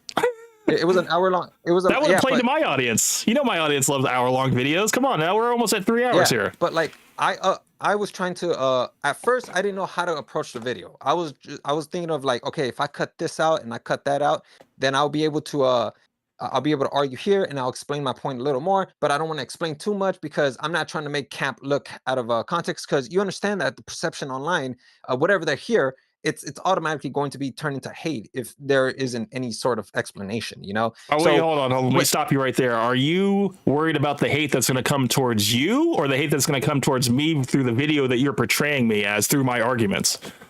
It's not just that element. There's just so much more to it. I don't want to make you sound like you're out of context. I want to be good faith. I don't know about you. You probably don't have that motivation. You probably want to make me sound terrible, which is fine. I don't mind. But like, to me, I don't have to edit any clips, bro. I just post them. Right. But like, what I'm trying to say though is that like I'm trying to remain faithful to your argument. So Gotcha. I had to find a way to try to keep your argument intact without trying to make you sound like you're out of context or you're trying to argue for something else. So I couldn't do that. But then I was like, all right, so if I can't do that, then like I'm probably gonna have to upload the entire video. And I was like, all right. I tried to upload the video. I tried to upload it. I'm not upload it. I tried to edit it. But the problem with the editing was that it was an hour and 50-minute video. And unfortunately, I ended up boosting your sound to a really high volume. And so like you were so that sucks. loud, Yeah, that sucks. And I was very low. And so like when I was like trying to edit it, I was like, oh, damn, I have to edit an entire hour and 50 minutes of myself trying to like, you know, lift my voice while trying to, you know, lower yours. And then on top of that, there were moments where we were interrupting each other. I couldn't balance it out. Yeah, I got And what's worse is that like, you know, YouTube, man, the YouTube algorithm, it applies a lot of pressure on you. And so like, I'm trying to edit your video, but at the same time trying to keep up with the videos that are in trending at the moment. Obviously, if I keep doing that, I'm going to eventually run out of space. I kept recording videos, trying to edit yours, but also trying to record and edit other videos. And then eventually my memory got full. That's fine. I had to completely discard all the videos, and I completely forgot because I was so into like what was going on during that day that I completely forgot that your video was one of those videos in there. So when I went back to the original file to edit it, it was like all the memory was lost. You know, now I could have gone back to your video so then I can pull out everything, but then I would have to sit there literally for another hour and 50 minutes trying to get the points out, and then trying to trying to edit out like other points so then I can clarify on it. It was just a complete mess. Like, you know. No, I get you. If audio is the main issue, I completely understand. You don't have to say any more because I know what it's like to have bad audio on my end or on somebody else's. So I get that. No worries, bro. I mean, that's one of those things that you only get on the playback. So I understand. No worries. You know, it's all clear. So don't worry about that. Just one more thing. Okay. Because again, like, you know, maybe you might or maybe you may not make this mistake again, but like I just want you to understand too as well, like, you know, because you did kind of like slight me a little bit there because you kind of made it seem like I'm not a man of my word. So I was like, all right, bro, like, you know, like even you're not a man of your word. Like you even admit, and it was in that recording. I wish I would not deleted it, but you even said to yourself, like, man, you're on time, Sonic. While you were like still organizing for the entire live stream, you know. And I was like, well, isn't that an example of like you not keeping your word either? You're not on time. Like, what's going on here? Well, you know? I mean, if I'm coming from work and, you know, sometimes work runs a little bit longer than normal, you know, because sometimes things that are unexpected. Server life. Yeah. Server life. Yeah. Not even server life, because I mean, at this time I was still in, you know, doing my other jobs and stuff like that. But no, it's like I still try to make it on Saturdays and stuff like that. But if I can, I'll make a post and say that, you know, something happened, you know, or OBS happened or whatever. And, you know, I had to take a little bit of a hiatus a little bit for 3 weeks to just kind of like get my shit together. Yeah. But now I'm back, and hopefully I can get back on schedule and back in the swing of things. I would like to have more conversations and bring more people on and stuff like that, so we can have discourse, so we can have, you know, opposing ideas and stuff. But also I want to make sure the audio is good. You know, so that's why I always have the chat in, you know, to confirm that everybody sounds good. I was trying to figure that out in the beginning, because this was something I just had to throw together. Okay, I didn't really have a lot of time. Oh well, you know, I just wanted to clarify that and just make sure, like, hey, listen, like, It's you not know, I always just want to gonna- make sure that, yeah, It's, yeah, go for it, go for it. it's not always going to be perfect, bro. And you know, I think something about you is that you are kind of a perfectionist in a way. You know? No, I'm not. Trust me, I'm not. No, I'm not. Well, Don't even put that out into the world. 'Cause Okay. I'm So, not a perfectionist. well, I think you do care about a lot of things being in order before you put something out. You know, I try my best to be consistent. I'll say that. but if you have something that has bad audio, or maybe even bad lighting, you know, or maybe, you know, too much editing having to go, whatever, you're probably not going to put it out, right? I mean, most of the videos that I upload, you know, sometimes they'll sound good, sometimes they won't.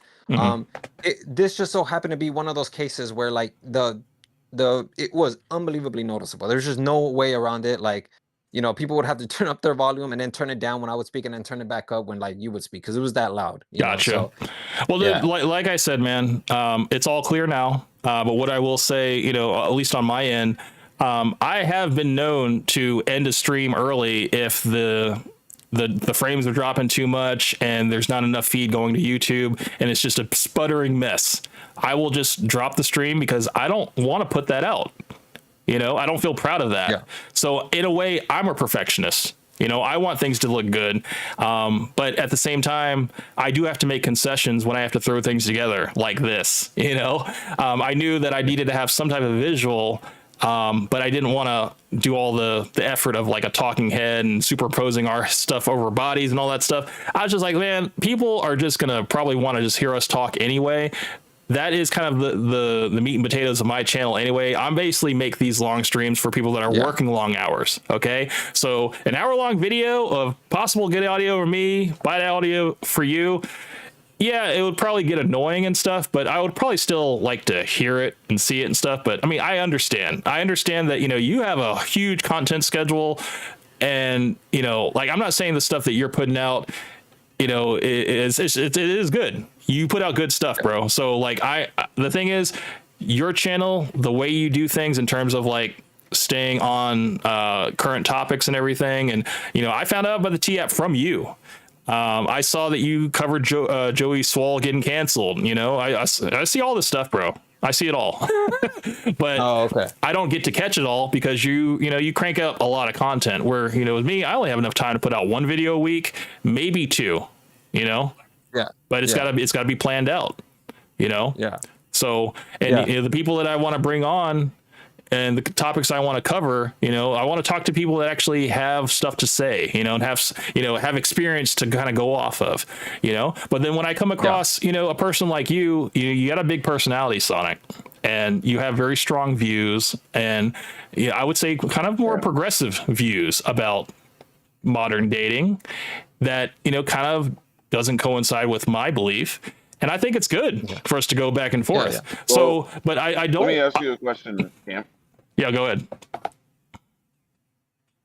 How recent is your dating experience? Because mine is, again, like I said, I literally have like no dating experience. Do you? Well, I mean, my wife, I've been with her for eight years. It's gonna be 9 years in November. So before that, that's the point I was trying to say, is like neither one of us has any sort of recent swipe left, swipe right experience at all. So. no, because I was literally in a relationship, you know, before my wife, you know. But I've always kind of been in like long-term relationships. It's never been like, you know, it's never been like a 2-week or a one-night stand. I've never had a one-night stand. You know, I've never been on a dating app. And, you know, it's just, I don't know, like, I've been the kind of guy that kind of develops a relationship over time.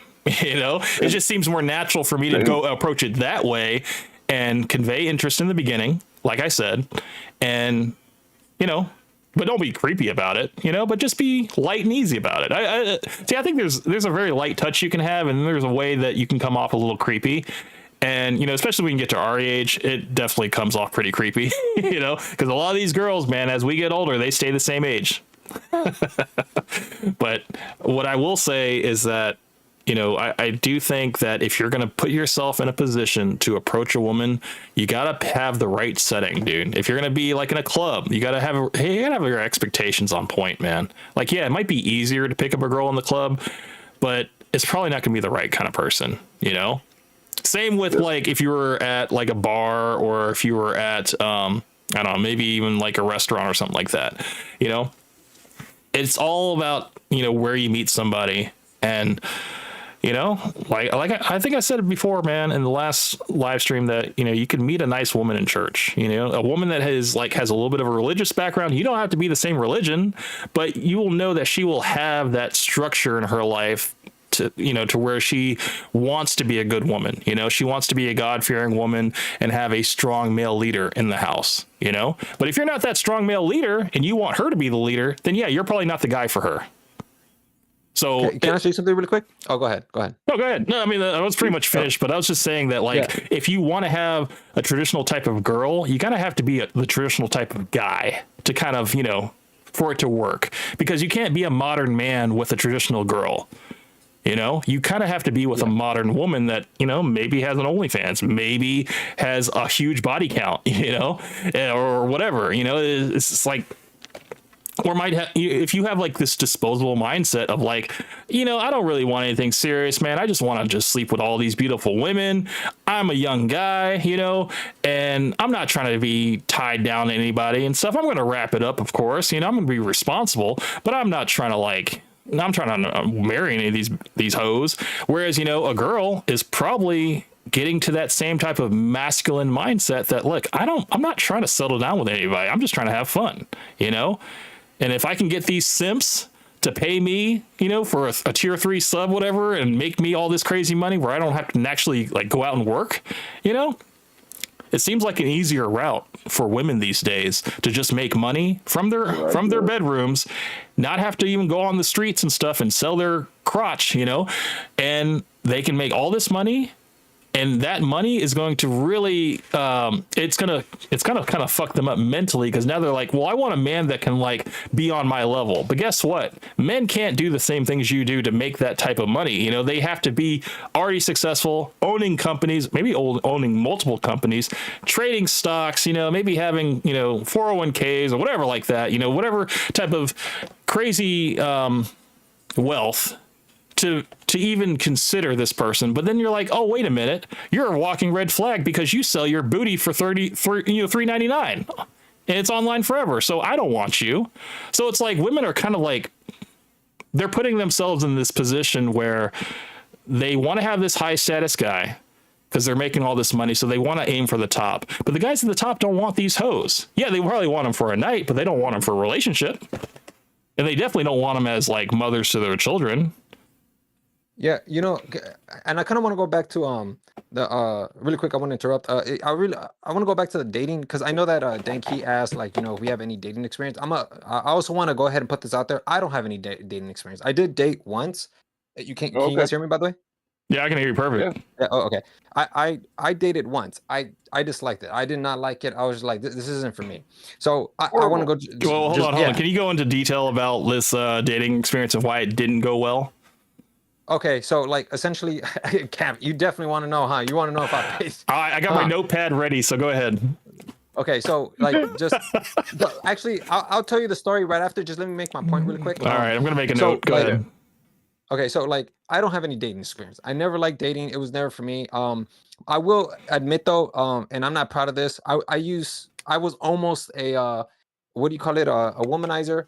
But I quickly realized that this isn't for me. And then I started becoming a person who started just attracting a lot of women into the group. Now, I want to explain how that happens, because I'm sure that a lot of men like to think like, oh, you were attracting like women. Like, let me guess, like they were all 9s and 10s. No, first off, let me just clear this up, because I know that some men are going to have that in mind. Most of the women that I attracted to the groups of friends that I have, they weren't like 9s or 10s. They were like 5, 6, 7s.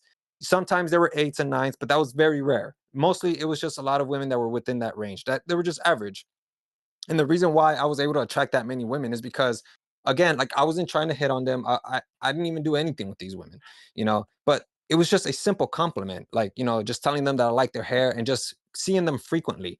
And one of the things that I realized was that, like, for me, like, dating is like probably the worst thing somebody could do, but obviously other people disagree. But to me, it's horrible because you're kind of going into this kind of like in a blind date. You don't know who this person is. You're just going in there. They're probably going to Yeah. have expectations. But for me, what I realized was that it's not about dating, it's about opportunity. So what do I mean by that? Well, when you approach a woman, or not approach, but when you talk to a woman, you compliment them, you're creating an opportunity for this woman to talk to you. Because again, women want to talk to you, women want to approach you, but they can't do it because they're seen as desperate or whatever. But when you compliment them, when you see them frequently, you start to create this opportunity. When you first compliment a woman, they're gonna think to themselves like, "What?" Like because at least this was my experience.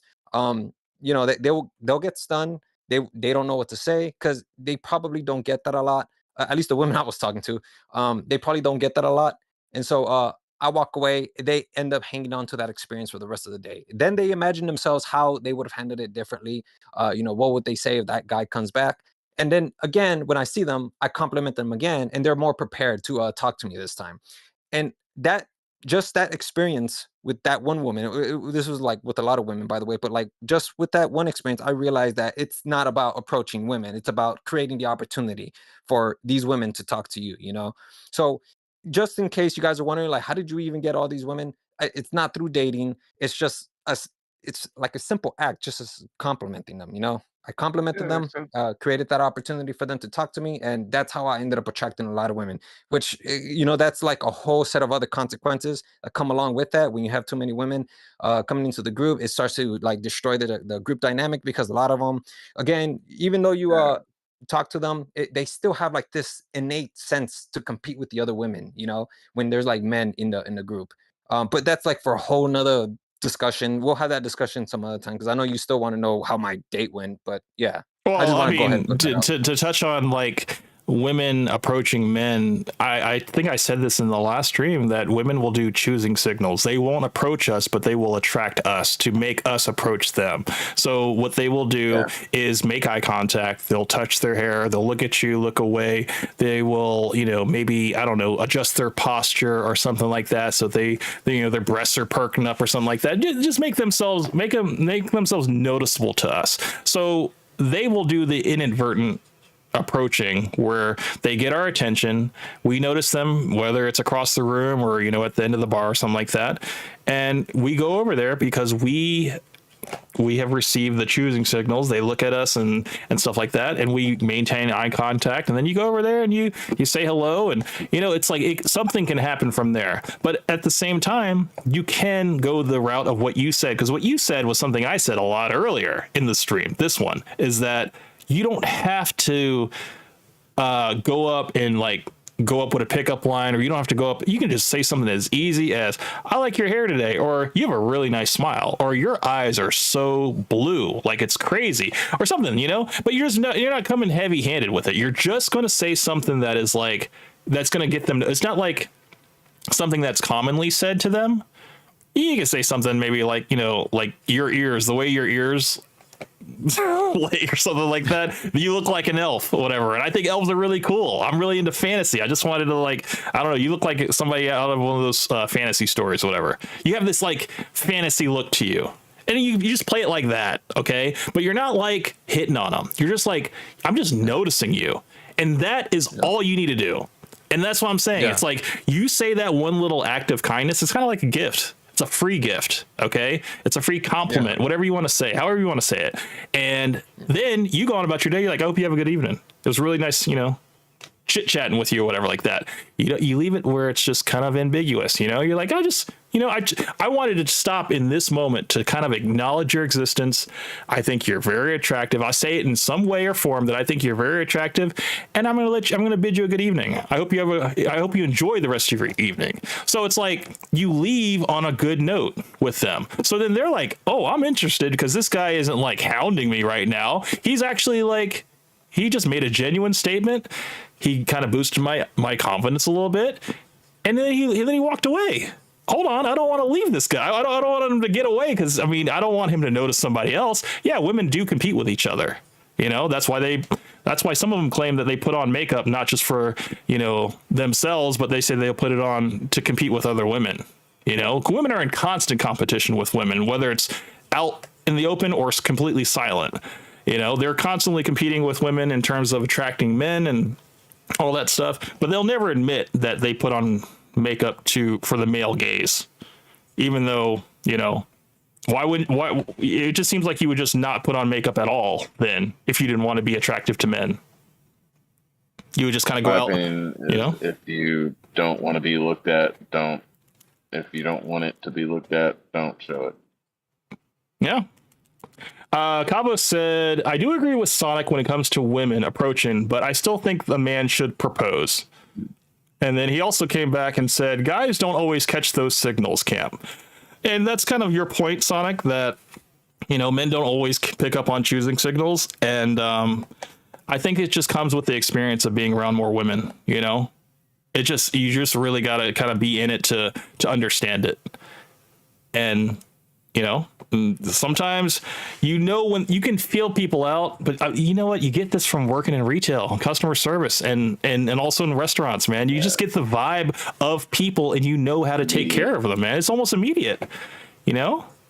But I mean, if you don't have that, then it's going to be kind of like an autism spectrum, you know. You're going to be like, I don't know how she feels about me, you know. Yeah, I got to push back a little bit on that. Go ahead. Here's the thing: like, not every guy is going to go out there and have that experience where they're going to have a good amount of women around them. And even me being around these women, like, even I still don't know these choosing signals. You know, I don't know what these look like. And then I was going to make a video on this the other day about like these choosing signals, because there was like this one woman who ended up coming out. She made a video and talked about how if she just looks to the side just for like even a nanosecond, or perhaps even less than like a millisecond, that's her being interested in you. And I thought to myself, wait a minute, I do that all the time, except I don't do it because I want women to approach me. I do that because I want to be aware of my surroundings. You know, I don't know who's behind me. I don't know who this person is that's passing by me. You know, I always do that. So when I hear a woman say like, that's a choosing signal, I'm thinking to myself, like, you do realize that choosing signal is not really a choosing signal. That's kind of a behavior that almost everybody implements to keep themselves safe. No, but there are two. You know? Okay, well, hold on. If a woman turns around and looks at you and smiles,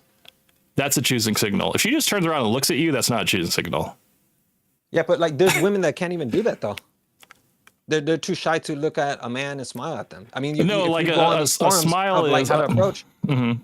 Yeah, if you go on these forums and these you'll just read what women have to say. Even women will say like, I'm shy. I can't even keep my gaze focused on a man for not even a millisecond. Like, I'm too shy to look at them. Like, these women are afraid to look at men too as well. That's a choosing signal. If a woman looks at you and then looks away, but then she smiles and looks away, that's a choosing signal as well. It's just like, you know, they don't want to come off as aggressive. They don't want to like look at you, you look at them, and they kind of wink at you and stuff. Like, that's, you know, that's not going to happen, man. That's not how it goes down. It's just like, a woman will look at you if she likes what she sees. She's going to smile at you, you know, to make sure that you see her smile, because everybody looks attractive when they smile. You know, that's just what it is. And, you know, they have a nice aura about them.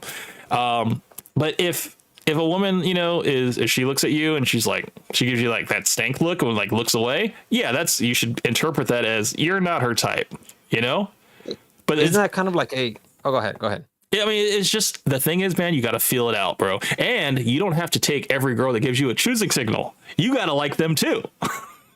But isn't that kind of like stereotyping like women in a way? Because think about it. Like, what you're saying here is that like, because there's nuance to a lot of this, but you're making it sound like these women, like, you know, all their choosing signals are going to be like smiling at you and looking down, when, you know, clearly like every woman has a different personality. Their choosing signals could potentially be something as dropping a handkerchief rather than smiling at somebody, you know. Yeah, but even then, like, a lot of these women can't even perform a lot of these choosing signals because they're just way too shy. It's almost the same idea as saying that, oh, men are going to approach you, but almost like 56% of men aren't approaching, you know?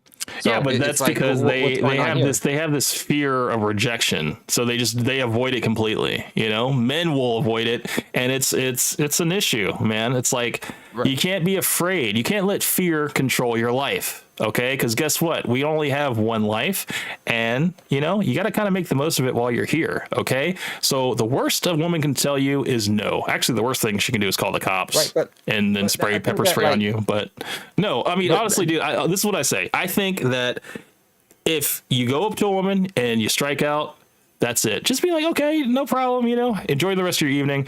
You got to act like you kind of really don't care. You know, Yeah, but okay, but like the thing is that like a lot of these men do care, you know, and so a lot of these men are going to go online. They're going to search for solutions for people to solutions that can work for them or that they can implement into their own routine to see if it can work for them. Like for instance, if some guy came up to me and asked me like, you know, how would I approach a woman? I wouldn't tell them you got to go up to them and you know, it's gonna hurt if you get rejected, but hey, you get back up and you shoot 100 more shots until you finally land the one. You know, I'm not about to say that because like, again, 56% of men have already been told that they're not doing it. What I would say instead is, all right, first off, let's not think about the rejection because you don't want to put yourself in a position where your self-esteem, your confidence is going to take a hit. So what do you do instead? Get around it. Find a loophole. What's the loophole? Well, don't get rejected. How do you do that? All right, well then go up to these women, compliment them. Within a second, when you walk away after complimenting them, do you give them enough time to reject you? You don't. They don't. They don't have that time to reject you because you compliment them and you walk away. You see them again, you compliment them again, creates the opportunity for them to approach you. If they don't bite back, guess what? You don't get rejected. You compliment them and you walk away without ever having to face rejection. That's how I managed to attract a lot of women to the group because I was aware of like, you know, like I know I'm going to get rejected. So how is it that I can find a loophole so then I don't experience that? but That was my did way you of hear what doing you it. just said? You said you know you're going to get rejected. So Yeah, you exactly. already have acquiesced to this type of defeatist mindset that I am going to get rejected if I try to press this any forward. So you don't risk that because you don't risk. 56% of men already have Bro. acquiesced. That's what I'm trying to But, say. okay, that, like, you okay. have to give them. Okay, but guess what? Every person has an individual stat. Okay, you can actually be the one that bucks the trend. Okay, so you don't have to go off of the stats of the general populace. You can go off of your own experience in your own life because guess what? You could be the exception to the rule. You could be that 44%, whatever, of men that have success because they go their own way, they do their own thing, and it works for them. But wouldn't you say that a pickup artist is that type of person that like is kind of creating that trend? But Dude, even then, pickup you can artists. see that they're not. Dude. Men are not picking up on that. You know, like they're all like, nah, Pickup it's fake artists, man. complex. Those are probably the most lonely guys now, man. Because all that game, it didn't lead to anything. It didn't lead Right, to a but I'm not- long-lasting relationship. It just led to more sex. That's it. Right. But I'm not talking about like the end result of it. I'm talking about the process of it, you know, because these guys go up to women all the time. Then they don't get rejected, right? And they approach. It's not. They don't. Yeah. No. Well, Right. But this you're is taking what- it to the end result, though. I'm not talking about the end Well, result. this I'm is- talking about the process. Well, no. We haven't even Okay. initiated the process yet. In this case, Well, okay. So if we're going to talk about approaching women and not having to incur the rejection, we're just going to we're going to get in and get out. We're going to say some stuff that kind of get the juices in their mind going or whatever. Get us noticed by us kind of extending ourselves for a brief moment and then getting out of their life pretty much. Or not really getting out, but just kind of like coming in, coming out. And they're like, well, that was really nice. That guy really stood out my mind, you know, because he just made me feel really good right now. And then he didn't really stick around for me to talk to him, you know. Maybe for some people that's kind of nice, you know, because they're just like, well, that was really nice, you know.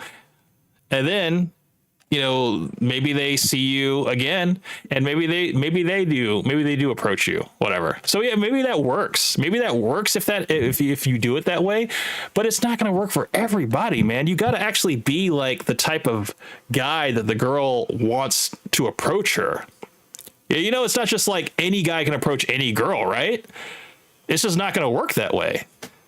I think that you're boxing women into just this one category of like they only want a manly man. Like that's not always the case. Oh, there's queers that literally get women. No, you know, like, no. They a lot of feminine looking men with feminine features get women too. Okay, so what I'm saying is that you have to be that woman's type for you to go to approach her, and she'll actually accept your proposal, or they will actually let you, run your game or whatever like that. Because they're like, yeah, I mean, if you're like a fat slob, and you got all the confidence in the world, I'm not saying you don't have a shot, but I think you got to have something going for you for a woman to actually consider you. I mean, if you're funny and you can make them laugh like right off the bat like that, that's pretty attractive. Yeah. I mean, some people, they lead in with like magic tricks or they ask the whole group something like, hey, I got a question. I'm kind of curious, whatever. That's how they lead in, and they basically get everybody on the group involved, and then they isolate. This is like old pickup artist stuff, whatever. They'll approach the group, they'll ask the group a question, whatever, get the group on their side. And then that's when they will isolate the one girl.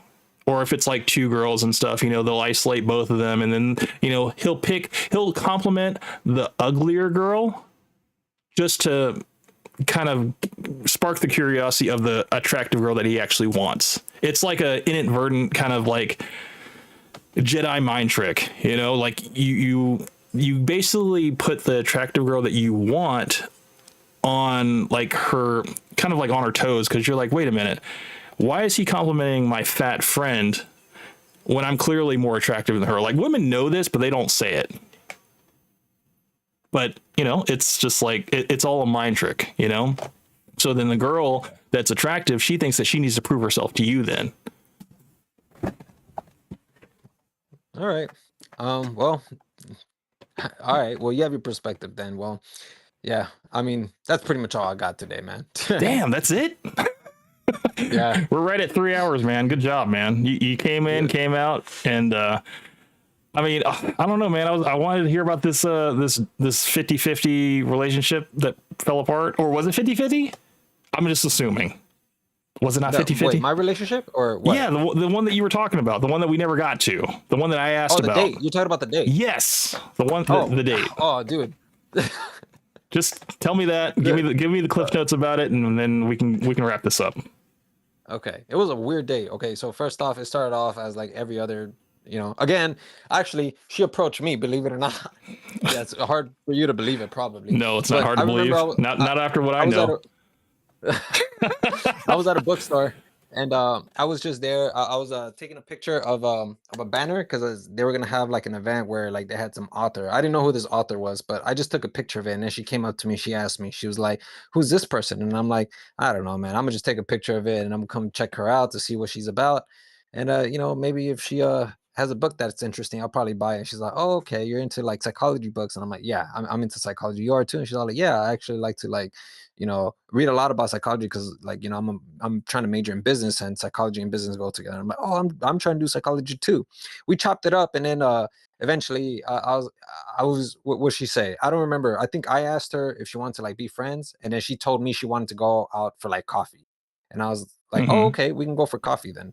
I think I initiated or her, I don't remember. But the point is that like we ended up meeting up over at a Starbucks, or I don't know where it was. And she was there, and I get there and I'm like, "Hey, how's it going?" I arrive on time. I even look nice too, because again, I think that's what you're supposed to do at a date, right? You're supposed to dress up with your best clothes. I ended up dressing with my best clothes, and I sat down. We talked about it, and after like 2 minutes in, she starts telling me about like this company that she's like a part of, and I'm thinking to myself, wait, like what the hell is this? Like, is this a date, or is this like a recruitment process? You said that to her? You said, "Is this a date?" Not yet. No, okay. Not yet. Okay. But you'll see. and I'm like sitting there like, wait a minute, like I thought like this was supposed to be at least friends, or at least a date, or I don't know what the hell, but like wait, hold on, I'm sorry, I need a detail. Did she pay for her coffee, or did you pay for her coffee?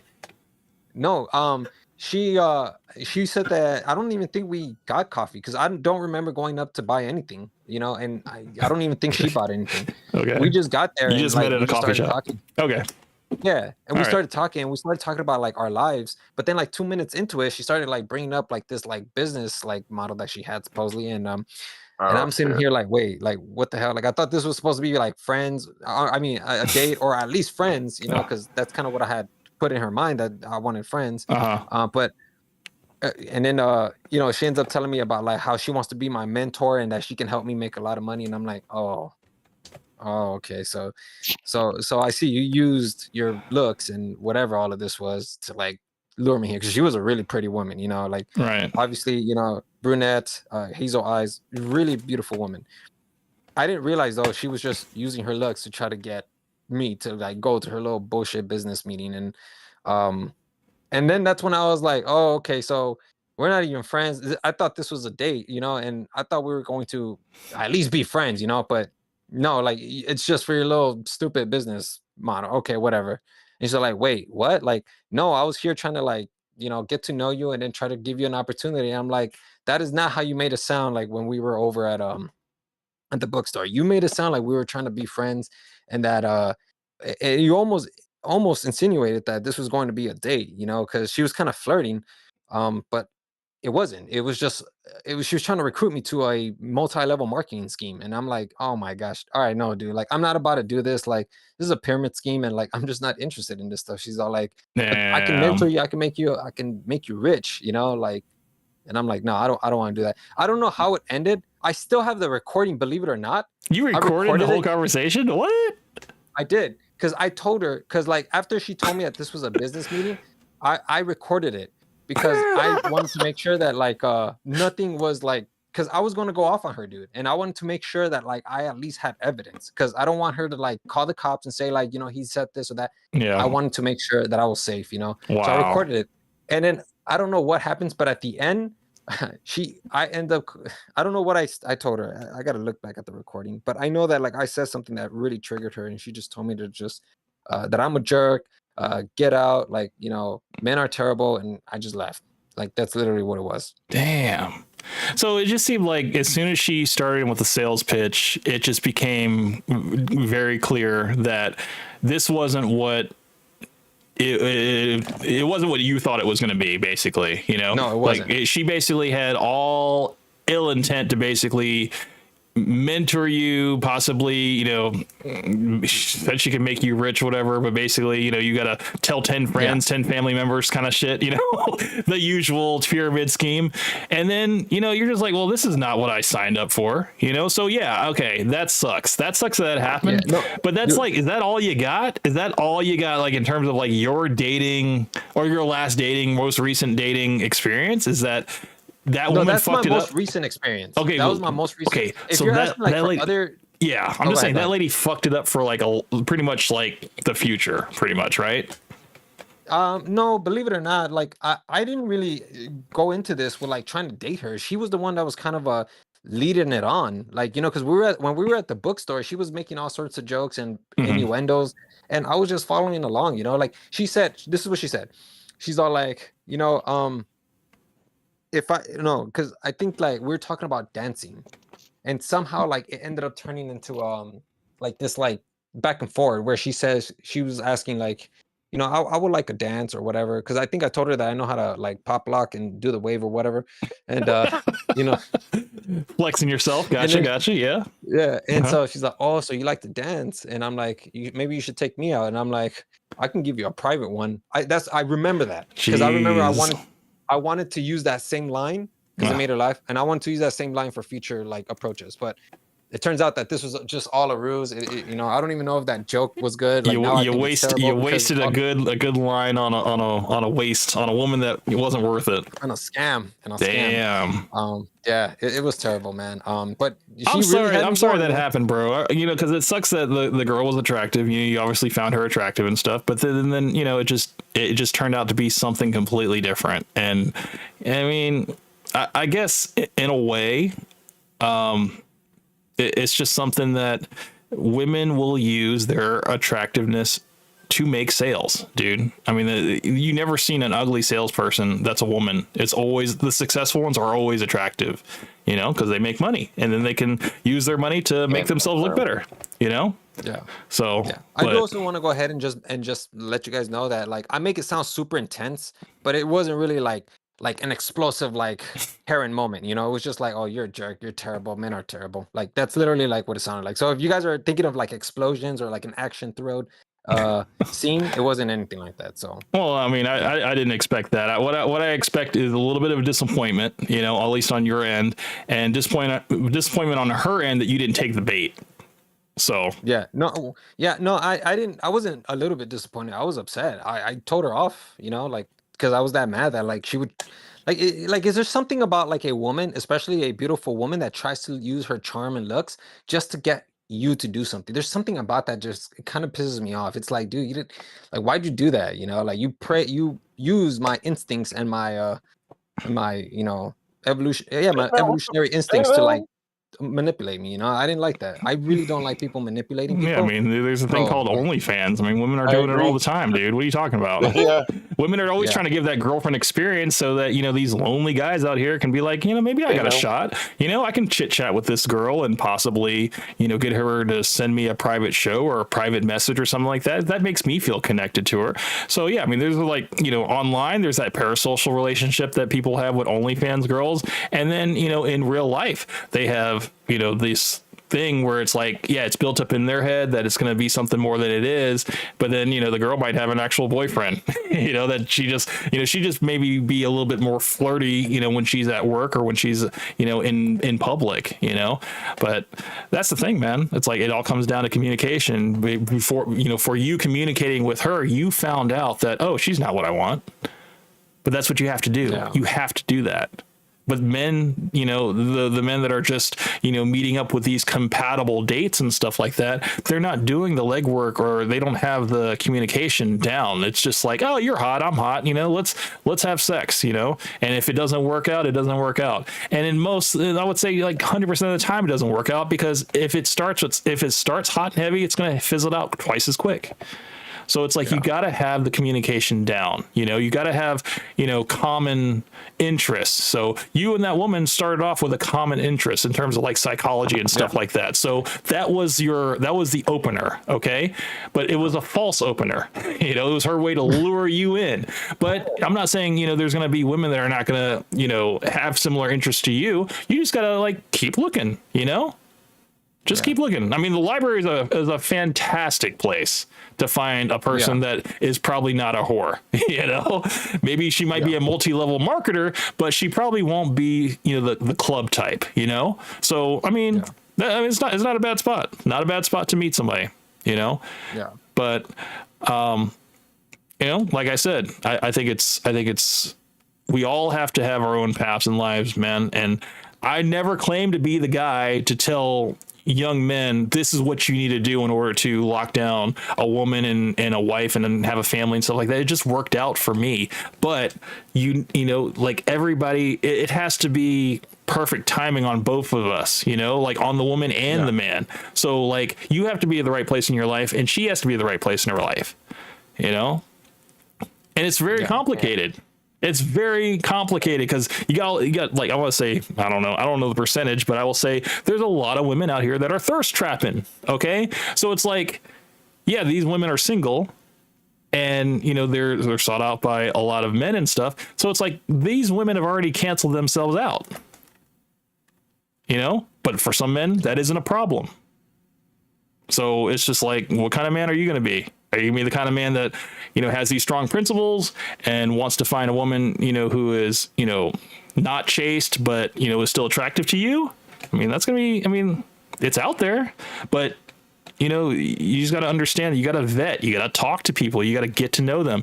And women will always reveal their red flags. Same with us. We will reveal our red flags, you know, through whether it's our interests or just our inherent habits that we have, you know, or our personality, you know, quirks or something, you know. It might not gel with the woman, you know. You guys might be the same of like attractiveness, whatever, but then when it comes to actual behavior and attitude and all that stuff, you guys just might not be a good fit.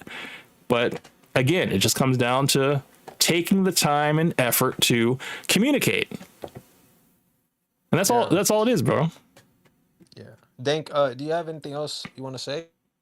Have any questions for me before I get off? Or What's that? oh, that if you have any questions or anything that you want to say before I get off, because I'm about to get off right now. Oh no, I'm good, man. Alrighty then, man. Well, it was nice meeting you, Dink, and Camp, man. Like, thank you for having me on, man. I Hey really man, appreciate it. I do apologize for the misunderstanding. Now that I know it was an audio issue, I would like to retract my statement that you are not a man of your word. That you obviously dealt with things that were, I completely, when you said it was an audio thing, I completely understood, because I'm like, dude, I've had that happen, so I know. So I apologize publicly for that. But if you would still like to make a video with any of the audio used here tonight, that'd be great. Feel free to clip me out of context. Maybe we sound crazy, because you know me, man. I have no problem. Yeah. I have you written here for a note. Like, I'm gonna try to, I really am gonna try to get to this one, because like I always tell you that like I'm gonna get to your videos and I never get to them, because I'm always under the pressure of YouTube. But like this this frame here that you said at 2:55, I'm going to use that, which is talking about how women will make choosing signals for men. Like, I'm going to take that and I'm going to showcase why you're wrong about that. So Okay. I really want to show you guys, because That's fine. I don't have that video anymore because it deleted, but like I'm gonna have to go search for the clips again. But like I do want to like use that soundbite of yours, because I think that that's important, that a lot of men like they get told like look for the signals, and then of course like I don't oh, disagree. I don't disagree that men don't catch that stuff, because there are men that are just they got horse blinders on, and they're just like single-minded, and they don't have like that what's the word, the vibe check of people. They can't really, they have a little bit of an autism about them, where they can't really pick up on choosing signals or facial expressions, and they just think everybody is creeped out by them. They have this weird anxiety. So I get that.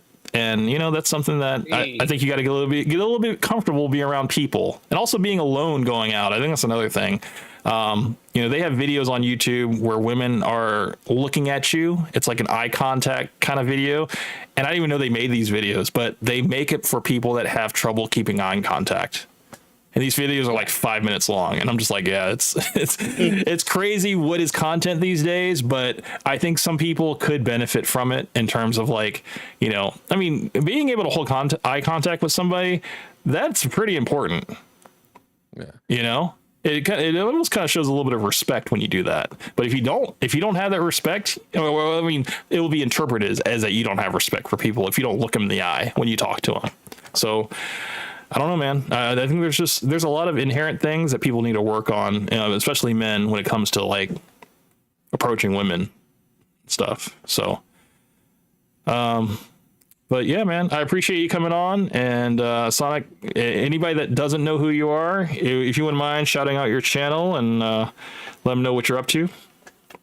I'm Sonic. I create videos on different topics. You can find me at Sonic Mindscape. I think it's 40404, or I don't know what the code is, but you can find me on there.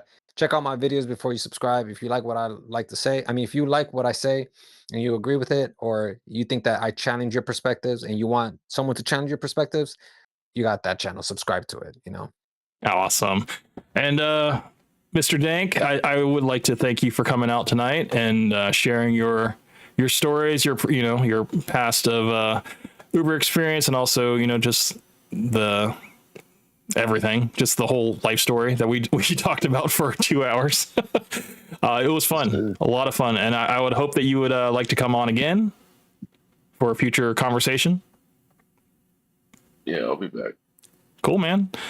Well, that's all I got for you guys tonight. I appreciate you. We've gone over by about 30 minutes, but yeah, you guys check out Sonic's channel, and I'll definitely I'll leave his link in the description. And also shout out to Taking Souls for Free for coming on the chat and chopping it up with us. All the hustlers, Coke Benny, David, Cavos, appreciate you guys coming out. I apologize for the 3-week hiatus, but I am back now, and I will see you guys next Saturday. So you guys have a good evening, and I'll catch you guys on the next one.